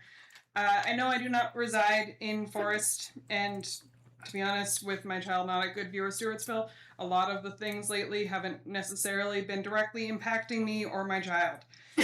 But I am worried about the precedent that the board is setting with matters like this. And by that, I mean, in the last meeting, after most of the public had gone, after the closed session, is when the vote happened to early redistrict Forest. It had already been talked about earlier in that meeting, and it got brought up again and voted on when most of us had gone. There were concerns by your own board members about it being so late in the year and what that would mean for the students and being so unsettled and displaced this late in the year. There were concerns by you guys as well about what that would mean if the audit that you're potentially conducting ends up saying that this is a bad idea and we should put them back. And then we're moving the children more than once. Especially given how close I'm learning this village is, because I hadn't even looked that up. And clearly, with an audit, this village is most likely going to end up being put back in that school after the audit is done. Perhaps instead of looking at things like overcrowding in one school and undercapacity schools like Stewartsville, we should be looking at our county as a whole. Maybe if we looked at the Forest border toward Huddleston, some students could move to Huddleston and then Huddleston students could move to Stewartsville. We keep looking at each of our divisions as separate entities, but we're one county. And if we do this redistricting and look at all of us as a whole, I think we could find a solution that is comprehensive and works for everyone. It shouldn't come down to us gerrymandering the school district now by excluding a school here or temporarily rezoning one there. It's a shortcut and a half measure. The board really needs to conduct this audit of the school zones correctly. It needs to be independent. It needs to be full and comprehensive. Look at options for both with and without Stewartsville and where we could move schools and students that is going to be the most logical. This is clearly not the most logical solution we're hearing. I mean, if people are walking to school, how are we expecting them to go to one that's 8 miles further up the road? My daughter used to walk to school back in our own town, and I can't imagine having no car and being asked to go that far away. Anyway, I kind of got off topic here, but I just want to say this is our youngest generation of children. I mean, these are little kids here we're talking about. They're the most vulnerable, and we really need to be doing what is in their best interest and constantly moving and shifting them and not giving a full and comprehensive plan in advance is just not going to work out well for these kids. Thank you. Alexis Racine. She chickened out. All right. Well, we have only one person left, so we're going to go who's on the wait list but made it. Will Sharon? No dice. All right. With that, that is everybody that has signed up to speak. How much time do we have? We got time for, if anybody else would like to speak, there's time for one more. All right. Hearing none, we will close the public hearing. Thank you to everyone who has certainly came here tonight to speak. All right, let me find my sheet here. All right, we will go back to Mr. Hagler, and put you back on the hot seat, and see if there was any questions or comments on what you had presented. Let me start over here, anything? Well, I voiced my concern the last time is that if we put Weston, we're talking about, Yes. if we put Weston in Otter River, it's right near Forest Elementary, and we have this, it's very unlikely that it'll be left in Otter River when they do the full redistricting. So that we're gonna be back and forth, and it'll be disruptive. I don't like that idea at all. I'm looking at the map and I'm thinking, how in the world are we gonna do this with Forest and JF, Jefferson Forest Elementary, all so close together, and then there's Otter River way out there in New London. There's definitely gonna need to be some professionals looking at this, and a third party is what I really think is our only solution in this respect. Ms. Thompson? I have a few questions. One, for Forest, who had previously been 98%, was the redistricting from this past fall, did that have anything to it going down to 96% and allowing for the music? What allowed the music room to go back to a classroom? What was the shifting numbers there? So the previous year, the school board, in order to balance the budget, had to go up on the staffing ratios. So that decreased teachers across the board. So that means more kids in the classroom to balance our budget financially. That was done for the 25-26 budget. We did still have state funding called all-in funding that we used to postpone that by 1 year. So for 25-26, they had an additional teacher that went away for the 26-27 year, which we're going into. So that's the reduction there. It's about the same amount of students, year over year in essence, but that one additional teacher is a reduction. Okay, so the numbers are increasing classroom size. Yeah, and I know there's questions, and I'll let you finish your questions. There are some questions that were brought up and for the public, and I'd like to address some of our methodology. I'll get to that in a minute because Sure. They've come out, and I think we need to answer some of those, and I can do that. But I'd be happy to answer any other questions. Okay, I have a few, but I also have one about that as well. At 31 projected students for Otter River for the 1 5th grade, I believe it is the 5th grade. Yep. Sorry, I'm going back and forth from my notes to what you had given us. What would allow for an additional teacher to be at Otter River to go from 10 teachers to 11?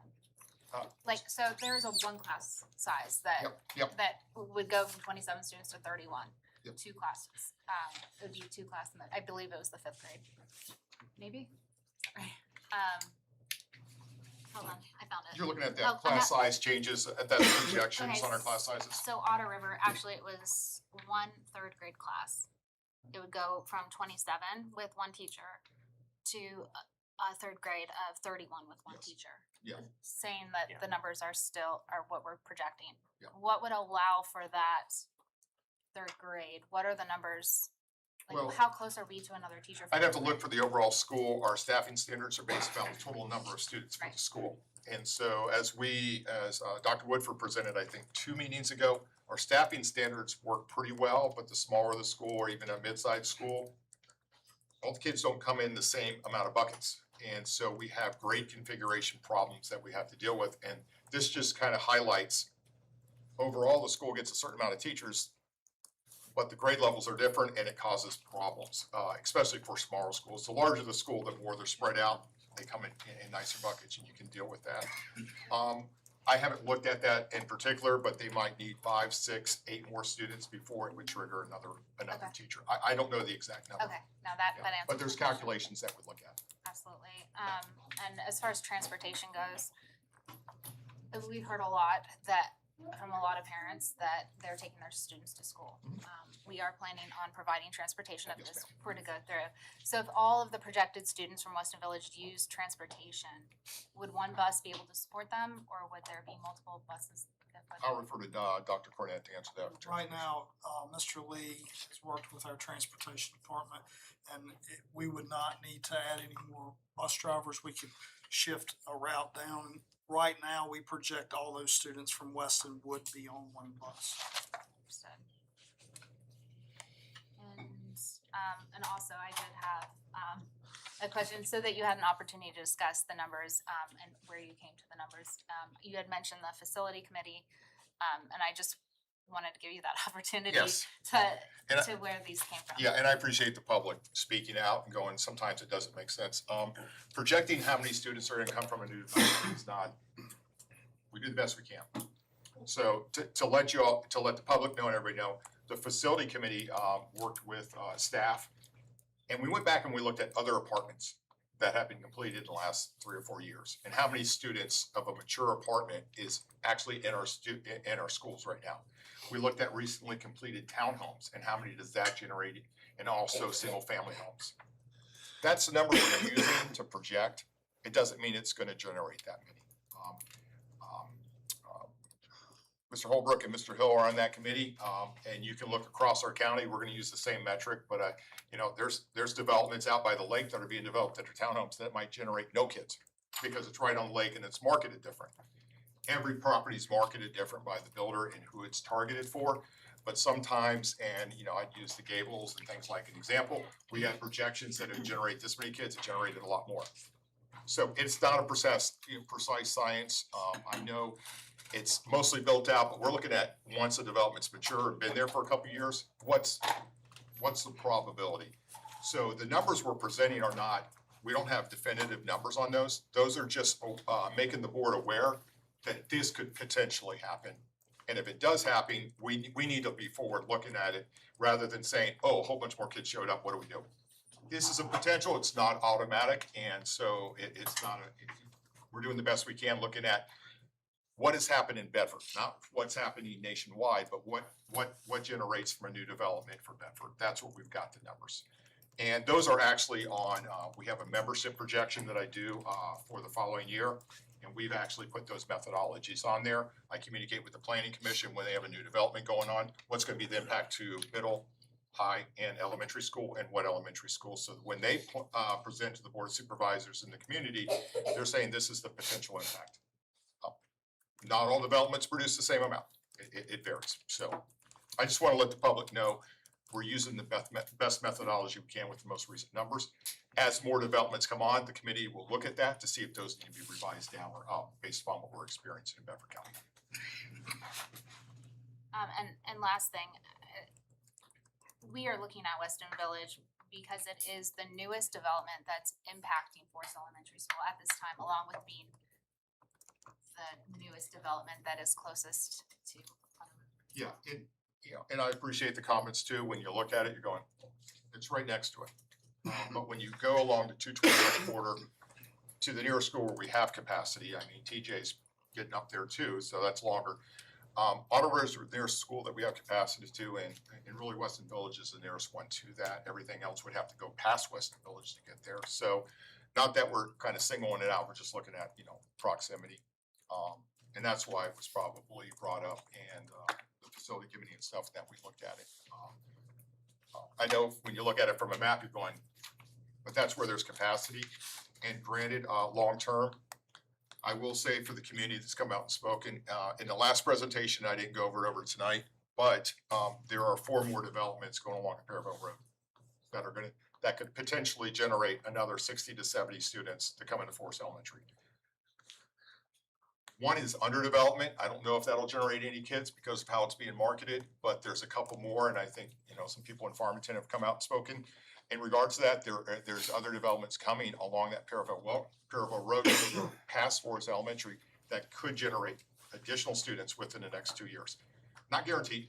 Once we see our facility committee looks at it, like once ground breaks, then they know it's more imminent and we have to address it and kind of put that forecast in there and alert the board. So that's another factor that we're looking at that's coming down the pike in the next 2 to 3 years.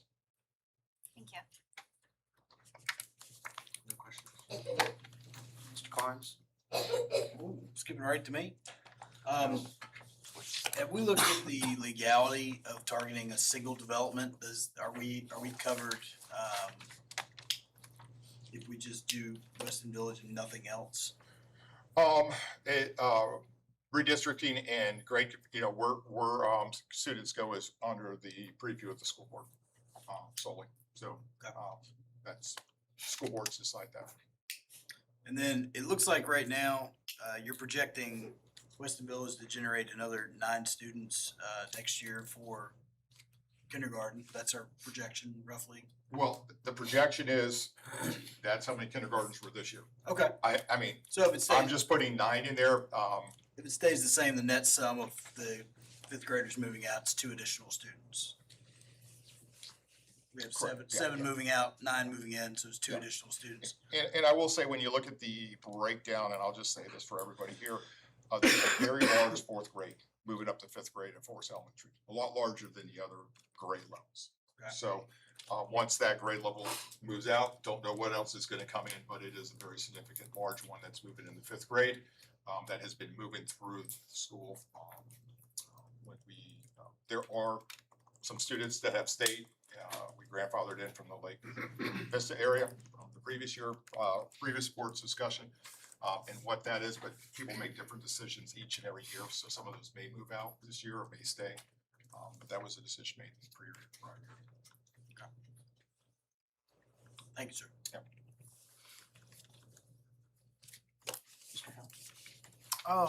I have a few.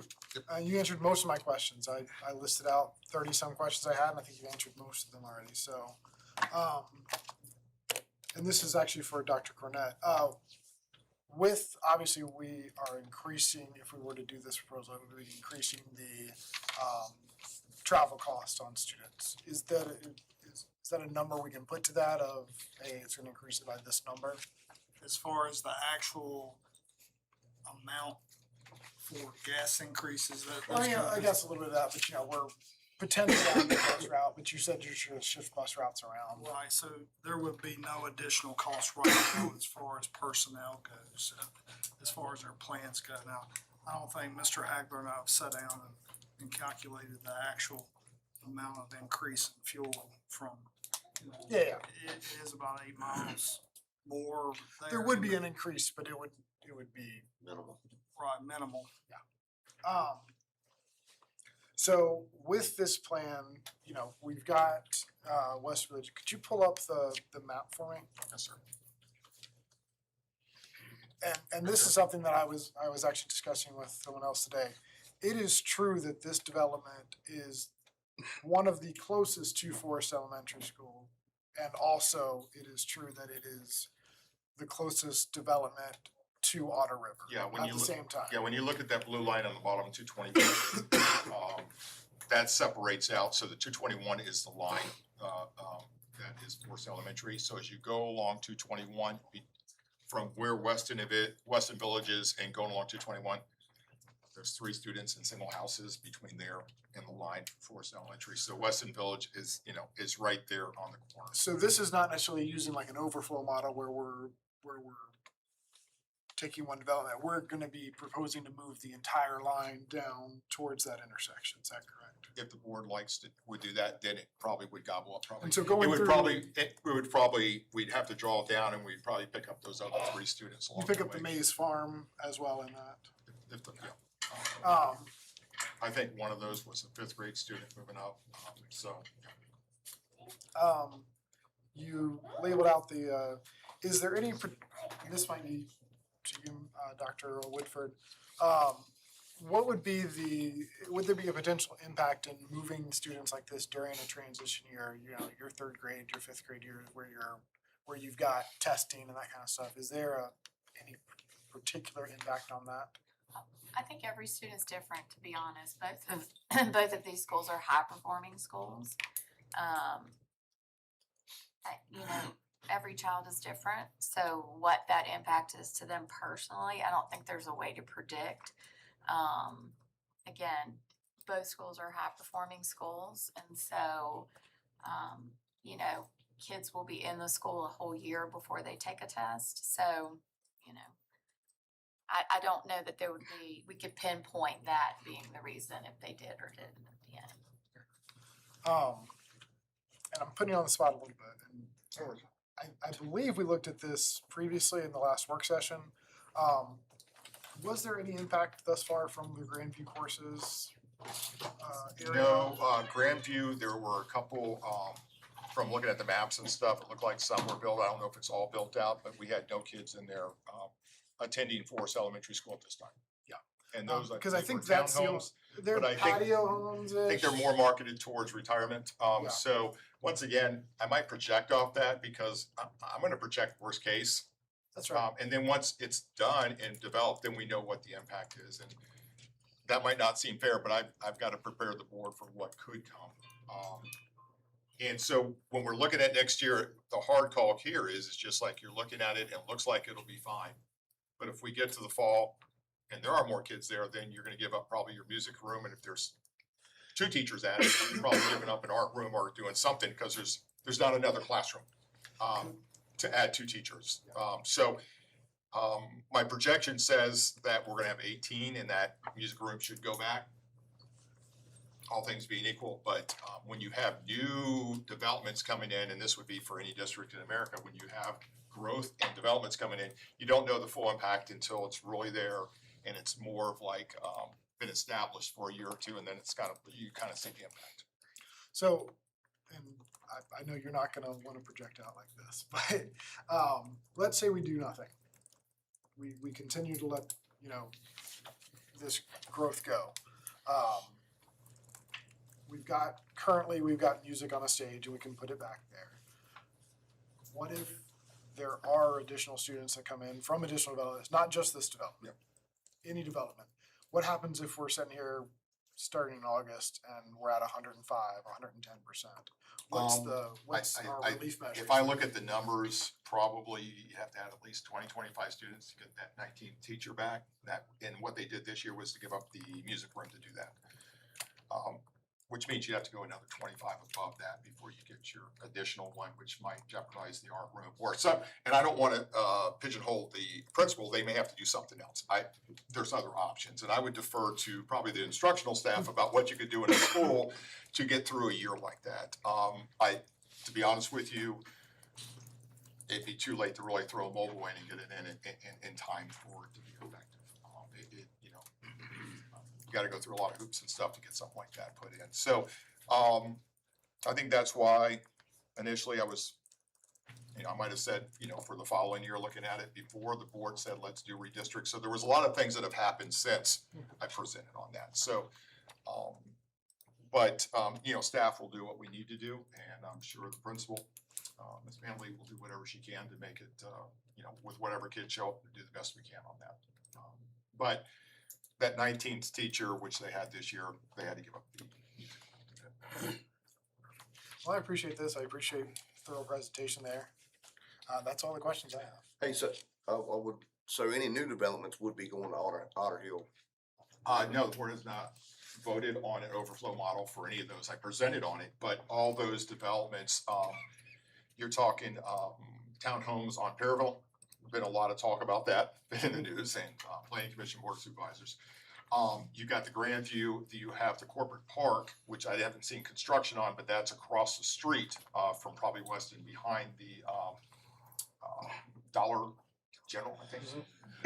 And then there is still in the master plan for more apartments within Farmington, but I don't think any construction's there yet.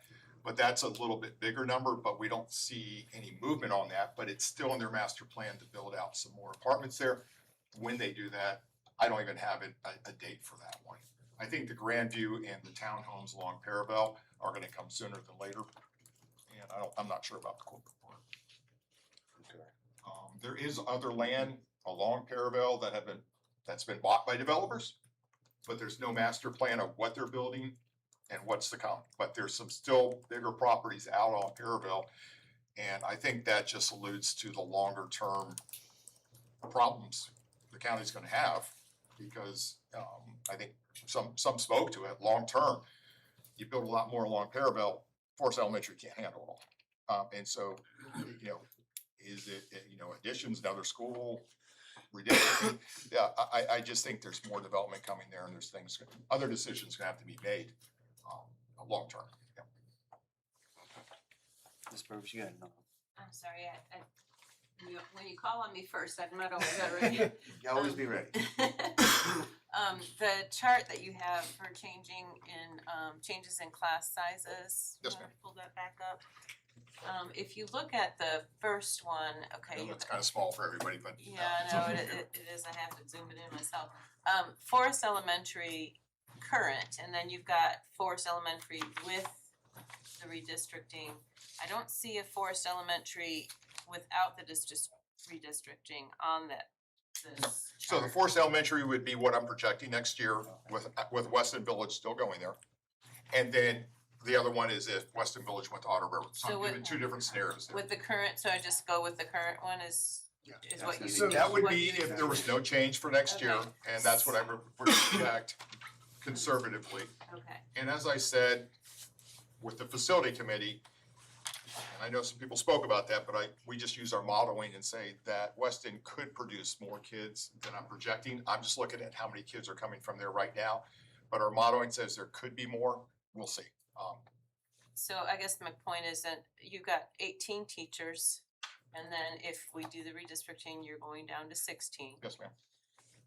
But then if you look at Otter River, and you're putting the students over there, you go from 8 teachers to 10. Yep. So we basically Two teachers. just moving. move them over. But then if you're looking at the 3rd grade with only 1 teacher teaching 31 students, which is not possible.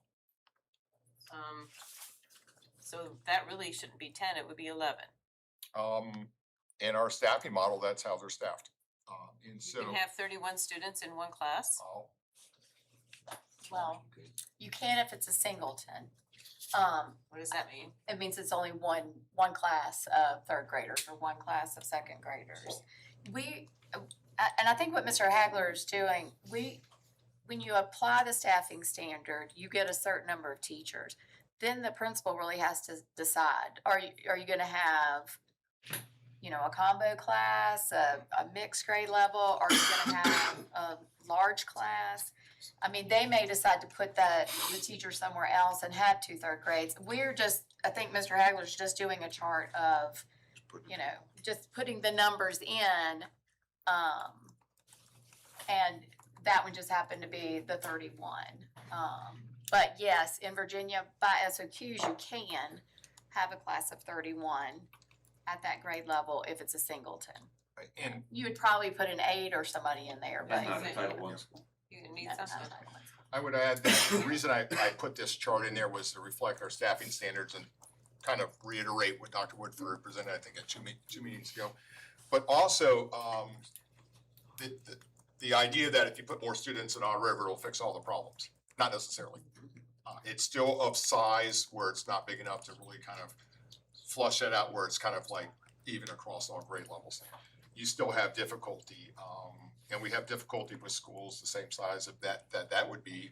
But the smaller the school, the harder it is to kind of level that out across the board. So I just wanted to reflect that. You good? Yeah. Yeah, okay, so, but in that scenario, it's also assuming that nobody else is going into Otter River from anywhere else.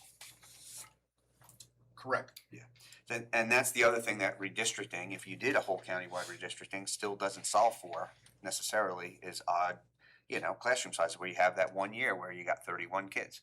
So it's just, the problem with Forest Elementary is just the capacity right now. And where we're projected, we got 14 kids. And then you're at capacity, no matter what. And that doesn't matter, it doesn't mean that they come from Weston Village, they could come from anywhere. Yep. I have friends that live right around there and they had 4 kids that are graduated high school and into college and they're gonna be moving. That house, when that goes on the market, is a perfect house for a family with 4 kids to move into, and that's where they're going. Forest Elementary, so that's one that comes in, now you're getting pretty close. So anyway, there's a lot of different scenarios, of course. The other thing too is, I know it's like, well, this could be temporary, this could be a temporary fix. And that could be very true, but if we get a plan to redistrict the whole county, and if we approve a plan, that also does not mean that that plan gets put into place day one and everybody moves that first year. They may come up with a scenario that says, you know what? You really gotta expand Forest Elementary School. You gotta put mobiles in there. You gotta save some money, and then you might have to build onto that school. That would be a longer term thing. Well, what we heard in the last several meetings is, well, fifth grade, I wanna put fifth grade in the middle school. So every time there's another solution, there's another group of folks that definitely have concerns and viable concerns. So that's a tough thing that we need to deal with. A lot of these are just obviously statements, and feel free to jump in, Mr. Hagler, or anybody on staff. I do think we need to look at some staffing standards. Again, just take a look at these things and determine full-time aides in the classroom when we have these things. I know there's a cost to that. I know we talk about, well, this is gonna add to a full-time librarian or full-time bookkeeper there. I think we need to take a hard look at that stuff too. I appreciate you saying that on a 31, they probably could have a full-time aide, or there can be, I know combined classrooms, some people are like, hey, I'm all for that. A lot of people are certainly against that as well. We've dealt with that. With Otter River growth, whether it has to do with Weston Village or not, have we accounted for the car line, how we would make that work in 221? And Otter River. Yeah. We're gonna have to address it at some point, but Right.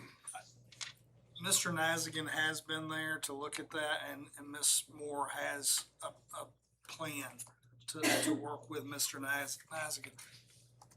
I would say with the number of students right now projected, if we did move just from Forest Elementary to Otter River, Weston Village, it would not impact it substantially at this time. But we are working with Ms. Moore.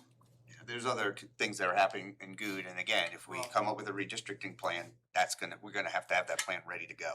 The school could be at 85% pretty quick. And I just add that, with the facility committee, we've identified with the county planning developments that we know that where developers have bought and submitted a master plan or an idea of what they're gonna do. If there's a developer that owns property that hasn't done anything like that, it's not on our radar. So in our projections for membership, which is presented to the board usually around November, December, and the public can go look at that from last year. Our methodology is there, and we actually listed developments that we're watching. These are on the watch list. These are gonna come into our school. And these are There's one big development in the Otter River zone. I don't think they've broken ground yet, but that, it could be coming, so. But those are also not taken into account. Someone's got 10 acres and they sell 1 acre pieces, and it's not really a subdivision, right? Yeah, to watch smaller, we're looking for the bigger I'm just saying, developments. but those do have an impact. So we're keeping an eye on the Otter River because there's a lot of land out that way, and, it seems like development's moving out that way, so it's something we gotta keep an eye on too. Yes, sir. Try to keep them pushed back. What's that? Yeah. Try to keep them pushed back. The other thing that I heard, and again, I came from an area when I lived in Raleigh that they did this, and they did do year-round school, and they did it because there were more students moving in than they could build school. They couldn't build schools that fast, and schools are not cheap. They cost money to build, of course, and they take time. It did work. We did enjoy it. I know that's just one person saying that they enjoyed it, but we did. Like it was said earlier today, it was 9 weeks on, 3 weeks off, and it was great. It is hard for people that maybe have both parents that work. Like, what do you do when you have 3 weeks off? Well, it was a gym that was attached to the school that was owned by the county, and there was a track out program. It cost money to do, but you could send your kids to a track out program. So as we're talking about potentially thinking about year-round school, and I assume that a redistricting study is going to give us options and tell us lots of different things that we could do or we should consider. But that is also something for people to realize is like, we're gonna need some sort of help somewhere to have, sometimes counties have summer programs and stuff. It's sort of like that. Kids would go to the zoo, they would go to, place with the little aquarium in the mall, they go to the jump park, all sorts of stuff that they would do, and they had transportation and everything else. My son's special needs in a wheelchair, they had a special needs bus for him, so he could go to all those things too. But there is a cost for us as a family, there's other costs. I know there's a lot of aftercare and some other care that's in Forest, that's great, but it's not free. And so that, all these things just need to kind of be taken into consideration as we're discussing. And for the board, I know some people that spoke tonight might not have been here for previous meetings. When you look at Bedford County, we have gone down in enrollment. When I got here, 10,665 students. We're down to about 8,300 projected next year. We have a capacity of almost 12,000. And we're going near the 8,000 mark. We have excess capacity, but just like when the grade level configurations come into a school, they don't come in nice packets. They're not coming in nice packets where we have capacity. And so to maintain those buildings is very costly. Operational costs, long-term facility costs. And so the board is wrestling, I know, with all that. We've been talking about it a lot, but for people that haven't heard that before, that's an overall thing that is kind of like having to be balanced out with limited funds. And, what is the building configuration and how many buildings do you maintain and what's appropriate. So it's a tough thing, but our enrollment has gone down.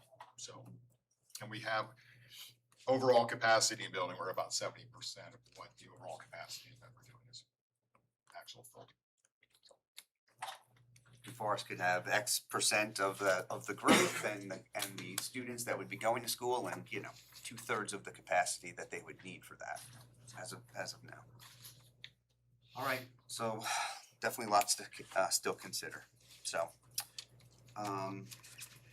we will move on for informational items back to 3.02 title grants. Dr. Woodford. So this, we're presenting as an informational item tonight. Every year we receive information for our federal title grants. I want to just commend the staff because we only received information about 3 weeks ago. Some of them were in trainings last week, and they were preparing and got these grants ready for posting for you to read through. So you'll see 4 grants. The Title I grant, which provides resources for 8 of our qualifying elementary schools. We allot that money, or the federal government allots that money based on disadvantaged populations. It allows for professional development, but most of the time we use it for additional staff to make smaller class sizes in those particular buildings. The Title II application provides funding for some of our division support salaries, tuition assistance for employees, and professional development. Our Title III application provides support programs to address English language proficiency and academic achievement of our English learners. And our Title IV grant provides funds for programs and activities to improve students' academic achievement by increasing the capacity of the school division to provide students with a well-rounded education. These applications have to be approved and submitted by June 30th of every year. And so we're presenting them tonight for information and action next month. Thank you. Any questions? Good. All right, we're gonna go to 3.03 gifted plan.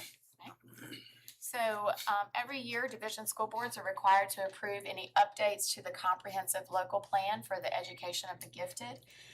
Again, this plan is being offered for information this month and action in June. It was just recently updated with input from the gifted teachers and the parent gifted advisory.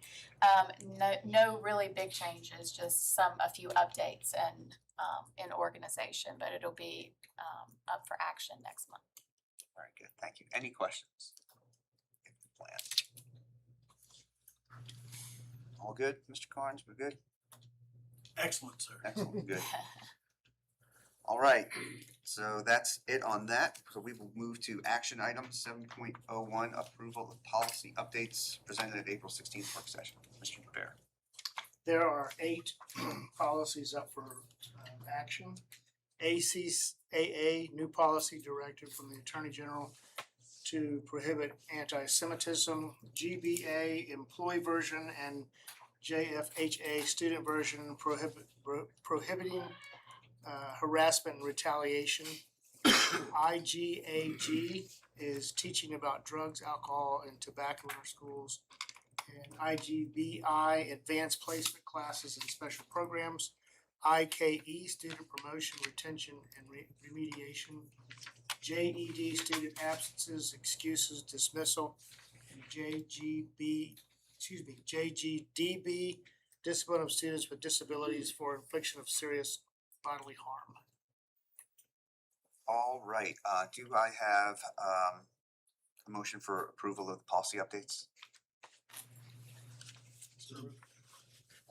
All right, we have a first by Mr. Hill. Do I have a second? Second. Second by Mr. Carnes. Any discussion?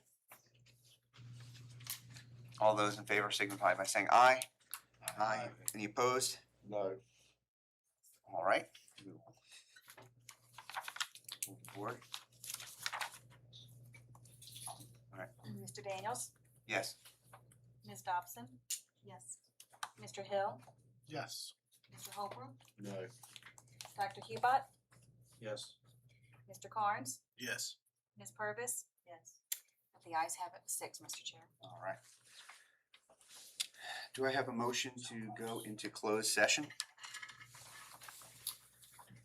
Mr. Chairman, pursuant to Code Virginia 2.2-3711A119 for the discussion, consideration, or interviews of prospective candidates for employment, assignment, appointment, promotion, performance, demotion, salaries, disciplining, or resignation of specific employees of Bedford County Public Schools, and pursuant to Code of Virginia 2.2-3711A19 for discussion of plans to protect school safety in consultation with law enforcement officials where discussion in an open meeting would jeopardize the security of school facilities.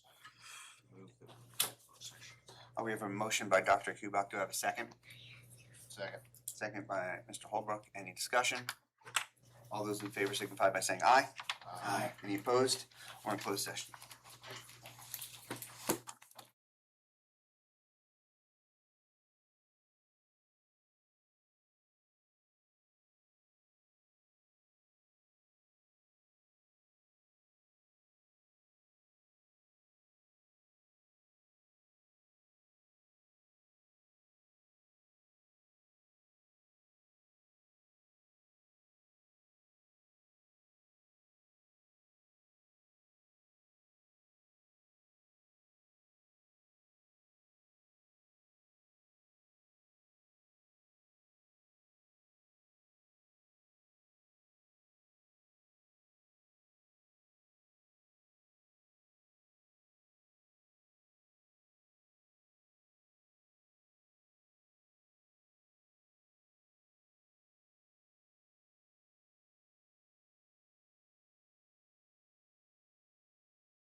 You want a second? I have a second. Any discussion? Ms. Johnson, will you pull? First, could you tell me, please, who made the motion? I missed. Oh, this is Dr. Cuba. Second. Thank you so much. Whereas the Bedford County School Board has convened a closed meeting on this date pursuant to an affirmative recorded vote and in accordance with the provisions of the Virginia Freedom of Information Act. And where section 2.2-3712D of the Code of Virginia requires a certification by this school board that such closed meeting was conducted in conformity with Virginia law. Now therefore be it resolved that the Bedford County School Board hereby certifies that, to the best of each member's knowledge, only public business matters lawfully exempted from open meeting requirements by Virginia law were discussed in the closed meeting to which this certification applies, and only such public business matters as were identified in the motion convening the closed meeting were heard, discussed, or considered. Yes. Yes. Yes. Yes. Yes. Thank you. All right. Approval of the consent agenda. Do I have a motion to approve the consent agenda? So moved. First by Mr. Hill. Do I have a second? Second. Second by Mr. Carnes. Any discussion? All those in favor signify by saying aye. Aye. Any opposed? Consent agenda is approved. Matters from the board. Ms. Purvis. Are we doing that combined with our Whatever you want, yeah. our committees? Yes, please. We just met Gov School yesterday and, we did not have a quorum. But we did have cake. We celebrated, Dr. Smith's, retirement and the initiation then of Mr. Douglas. So, there's good rapport in that group, and we're looking forward to seeing what Dr. Douglas has in store. He's got some great ideas, new things for the Gov School. And Dr. Smith is still gonna hang around and just kind of continue to mentor and just be available. So, I'm excited about what we have coming up next year. So. Great. Any other comments? No? All right. Ms. Dobson? I just wanted to thank everybody that took the time to email and speak tonight on all the issues, but specifically Weston Village. And I want to thank everyone in administration for your time, effort, and willingness to continually go over all the scenarios that we throw at you.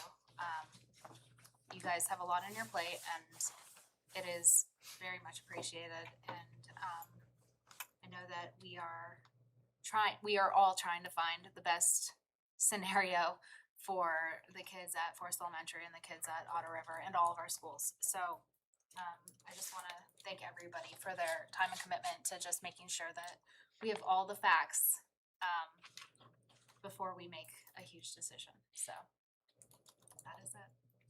Thank you. Shout out to our graduating seniors. It's hardly possible that that's already happening, but it's been long 4 years, ready to graduate, so congratulations to all of them. Also, thank you to the community that came out tonight to speak on behalf of Weston Village. We're listening, and I think that there's a solution, and putting our heads together and listening to some of the great ideas that came out tonight. We've got some tough decisions to make, and thank you for your input. Also, the public speakers tonight, I was impressed with the IT limitations, the one-on-one, the data that we've seen in our emails lately, and I think that as a board, we need to consider some of those limitations, and also the awareness of the absenteeism. I appreciate that, because that is a huge problem, and we are preparing our students for real life, and that does not fly in real life. You miss a couple of days of work and you're out. So reality is upon them as they graduate, and it's part of our education to teach them those things, so. Yeah. Thank you.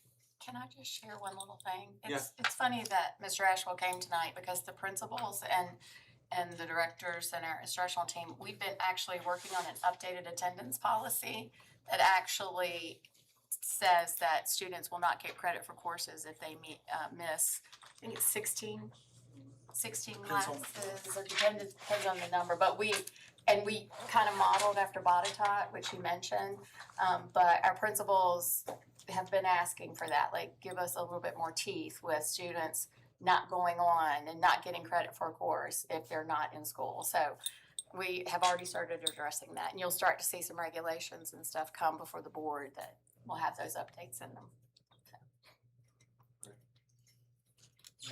May I ask on that, is that done per class or is it done per school day?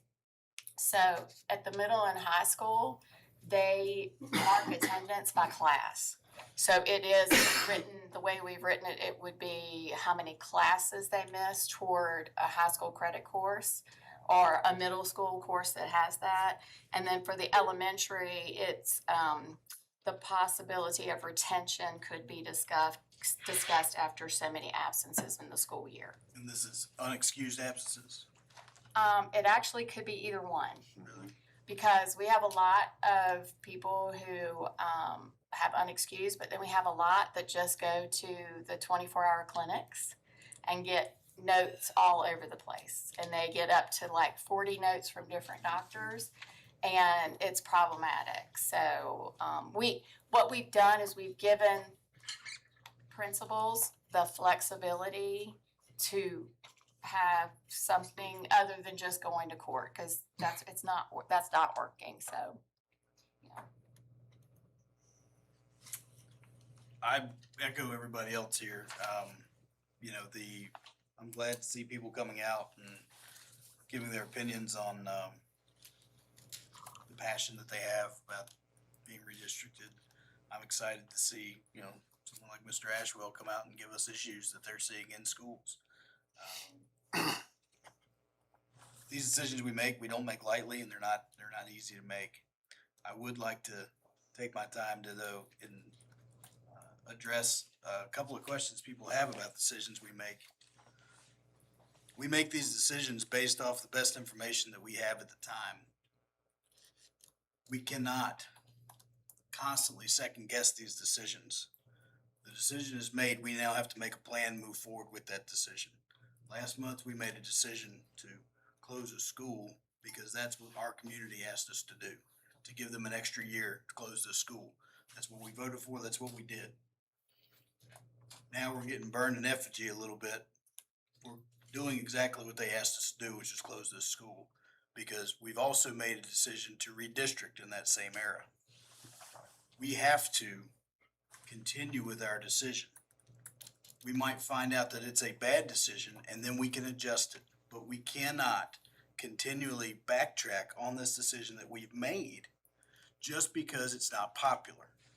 We have to move forward with these decisions. Otherwise, the amount of staff the amount of work that we're asking for our staff to do is moot. They can't believe anything that we're asking them to do because they're constantly having to go back and rehash.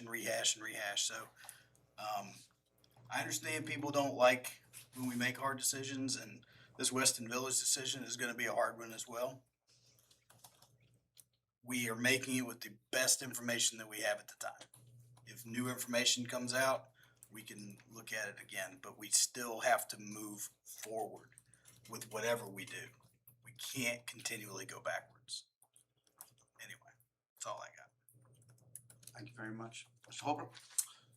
We haven't had any committee meetings. No new updates on any of the construction, PPEA or none of that.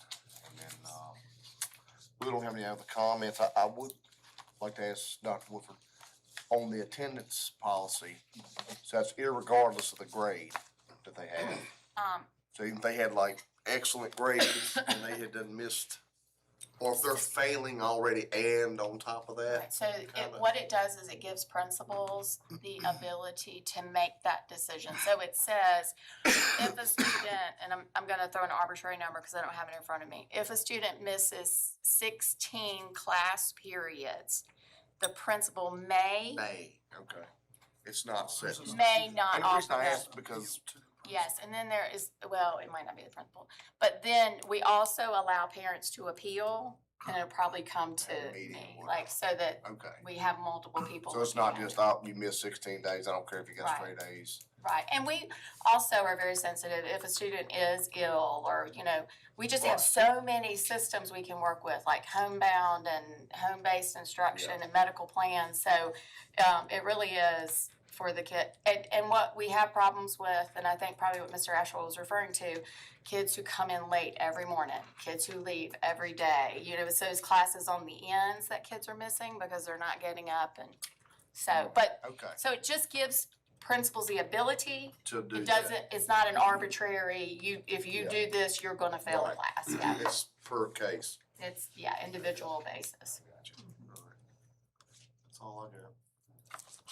Yeah, I want to echo what everyone said as far as thank you so much for coming out. I really wanted to highlight one of the speakers talked about, a different creative option being year-round school. I know Mr. Daniels has mentioned that in the past. I do think it's something that we should at least entertain, as far as we need to be looking at all of our options. I don't want to be strung up to just, this is the way we've always done it, so we will do it in the future. So I think that's something we need to, as we're looking at a redistricting model, maybe something we look into as far as, hey, this might help solve problems, and it might not be countywide, it might just be a couple schools.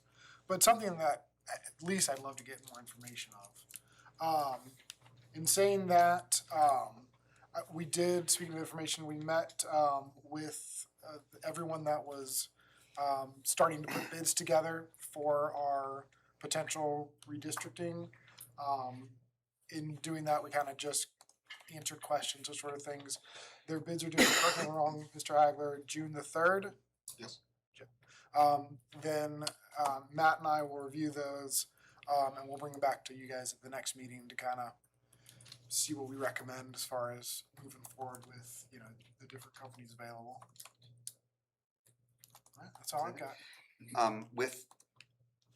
Let's say we select, you guys have a recommendation for a company, we would ask our questions and everything else, we would then work with them to develop a plan. Yeah. And that plan may include. What would happen is you're basically picking a partner based upon recommendation of the committee, because they're gonna be vetting that and making a recommendation. You then enter to negotiations for a contract, and in those negotiations, you're defining the scope of the project. So if they give you an estimated cost, but you say, oh, I wanna add this, and this, cost might go up or it might go down, but you're negotiating, this is what you want, what we want you to deliver, and this is what we're expecting, and this is what we're gonna deliver.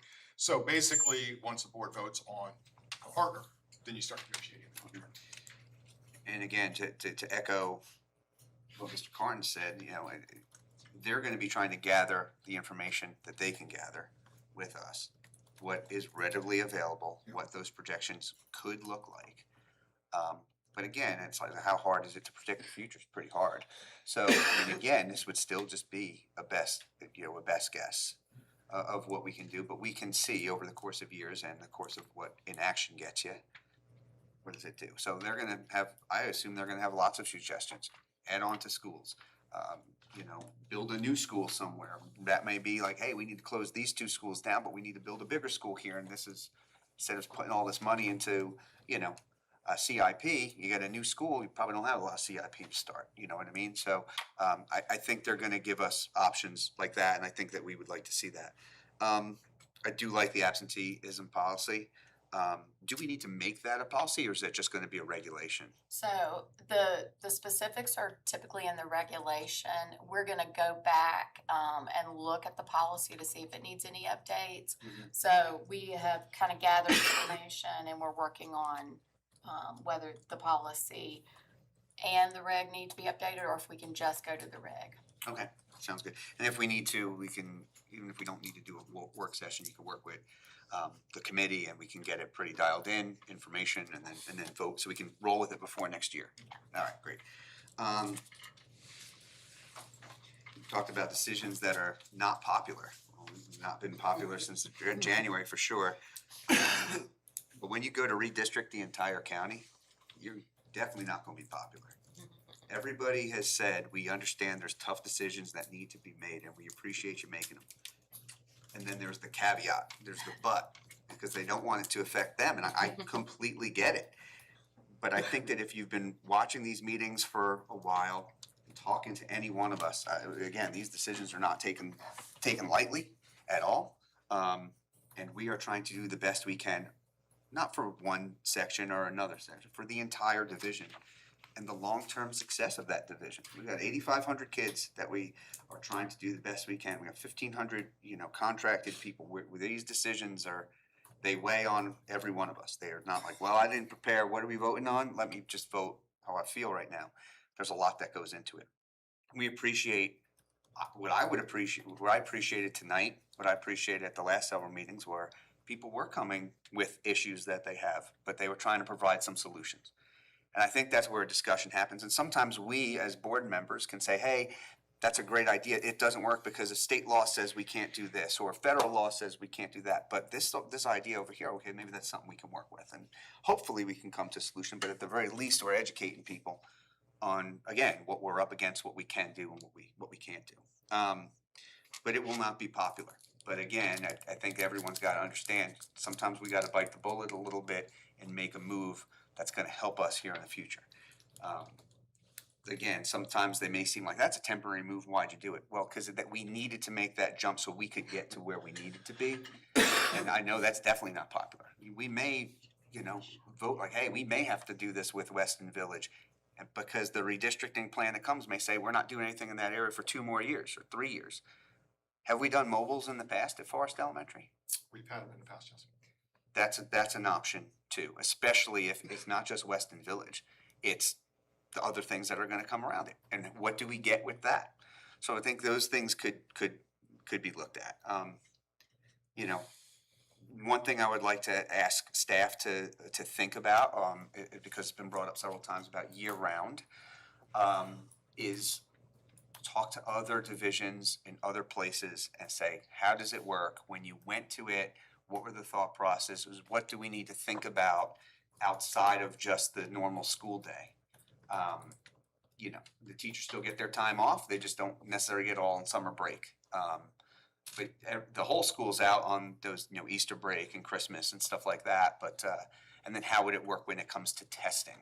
I think that's also something else. But And sports. and it would be elementary school really, right now. There's transportation. There's what do you do if, like I said, both parents have to work, and a lot of different scenarios. And there's tons of individual scenarios that we talked about tonight. We feel for everybody that has them.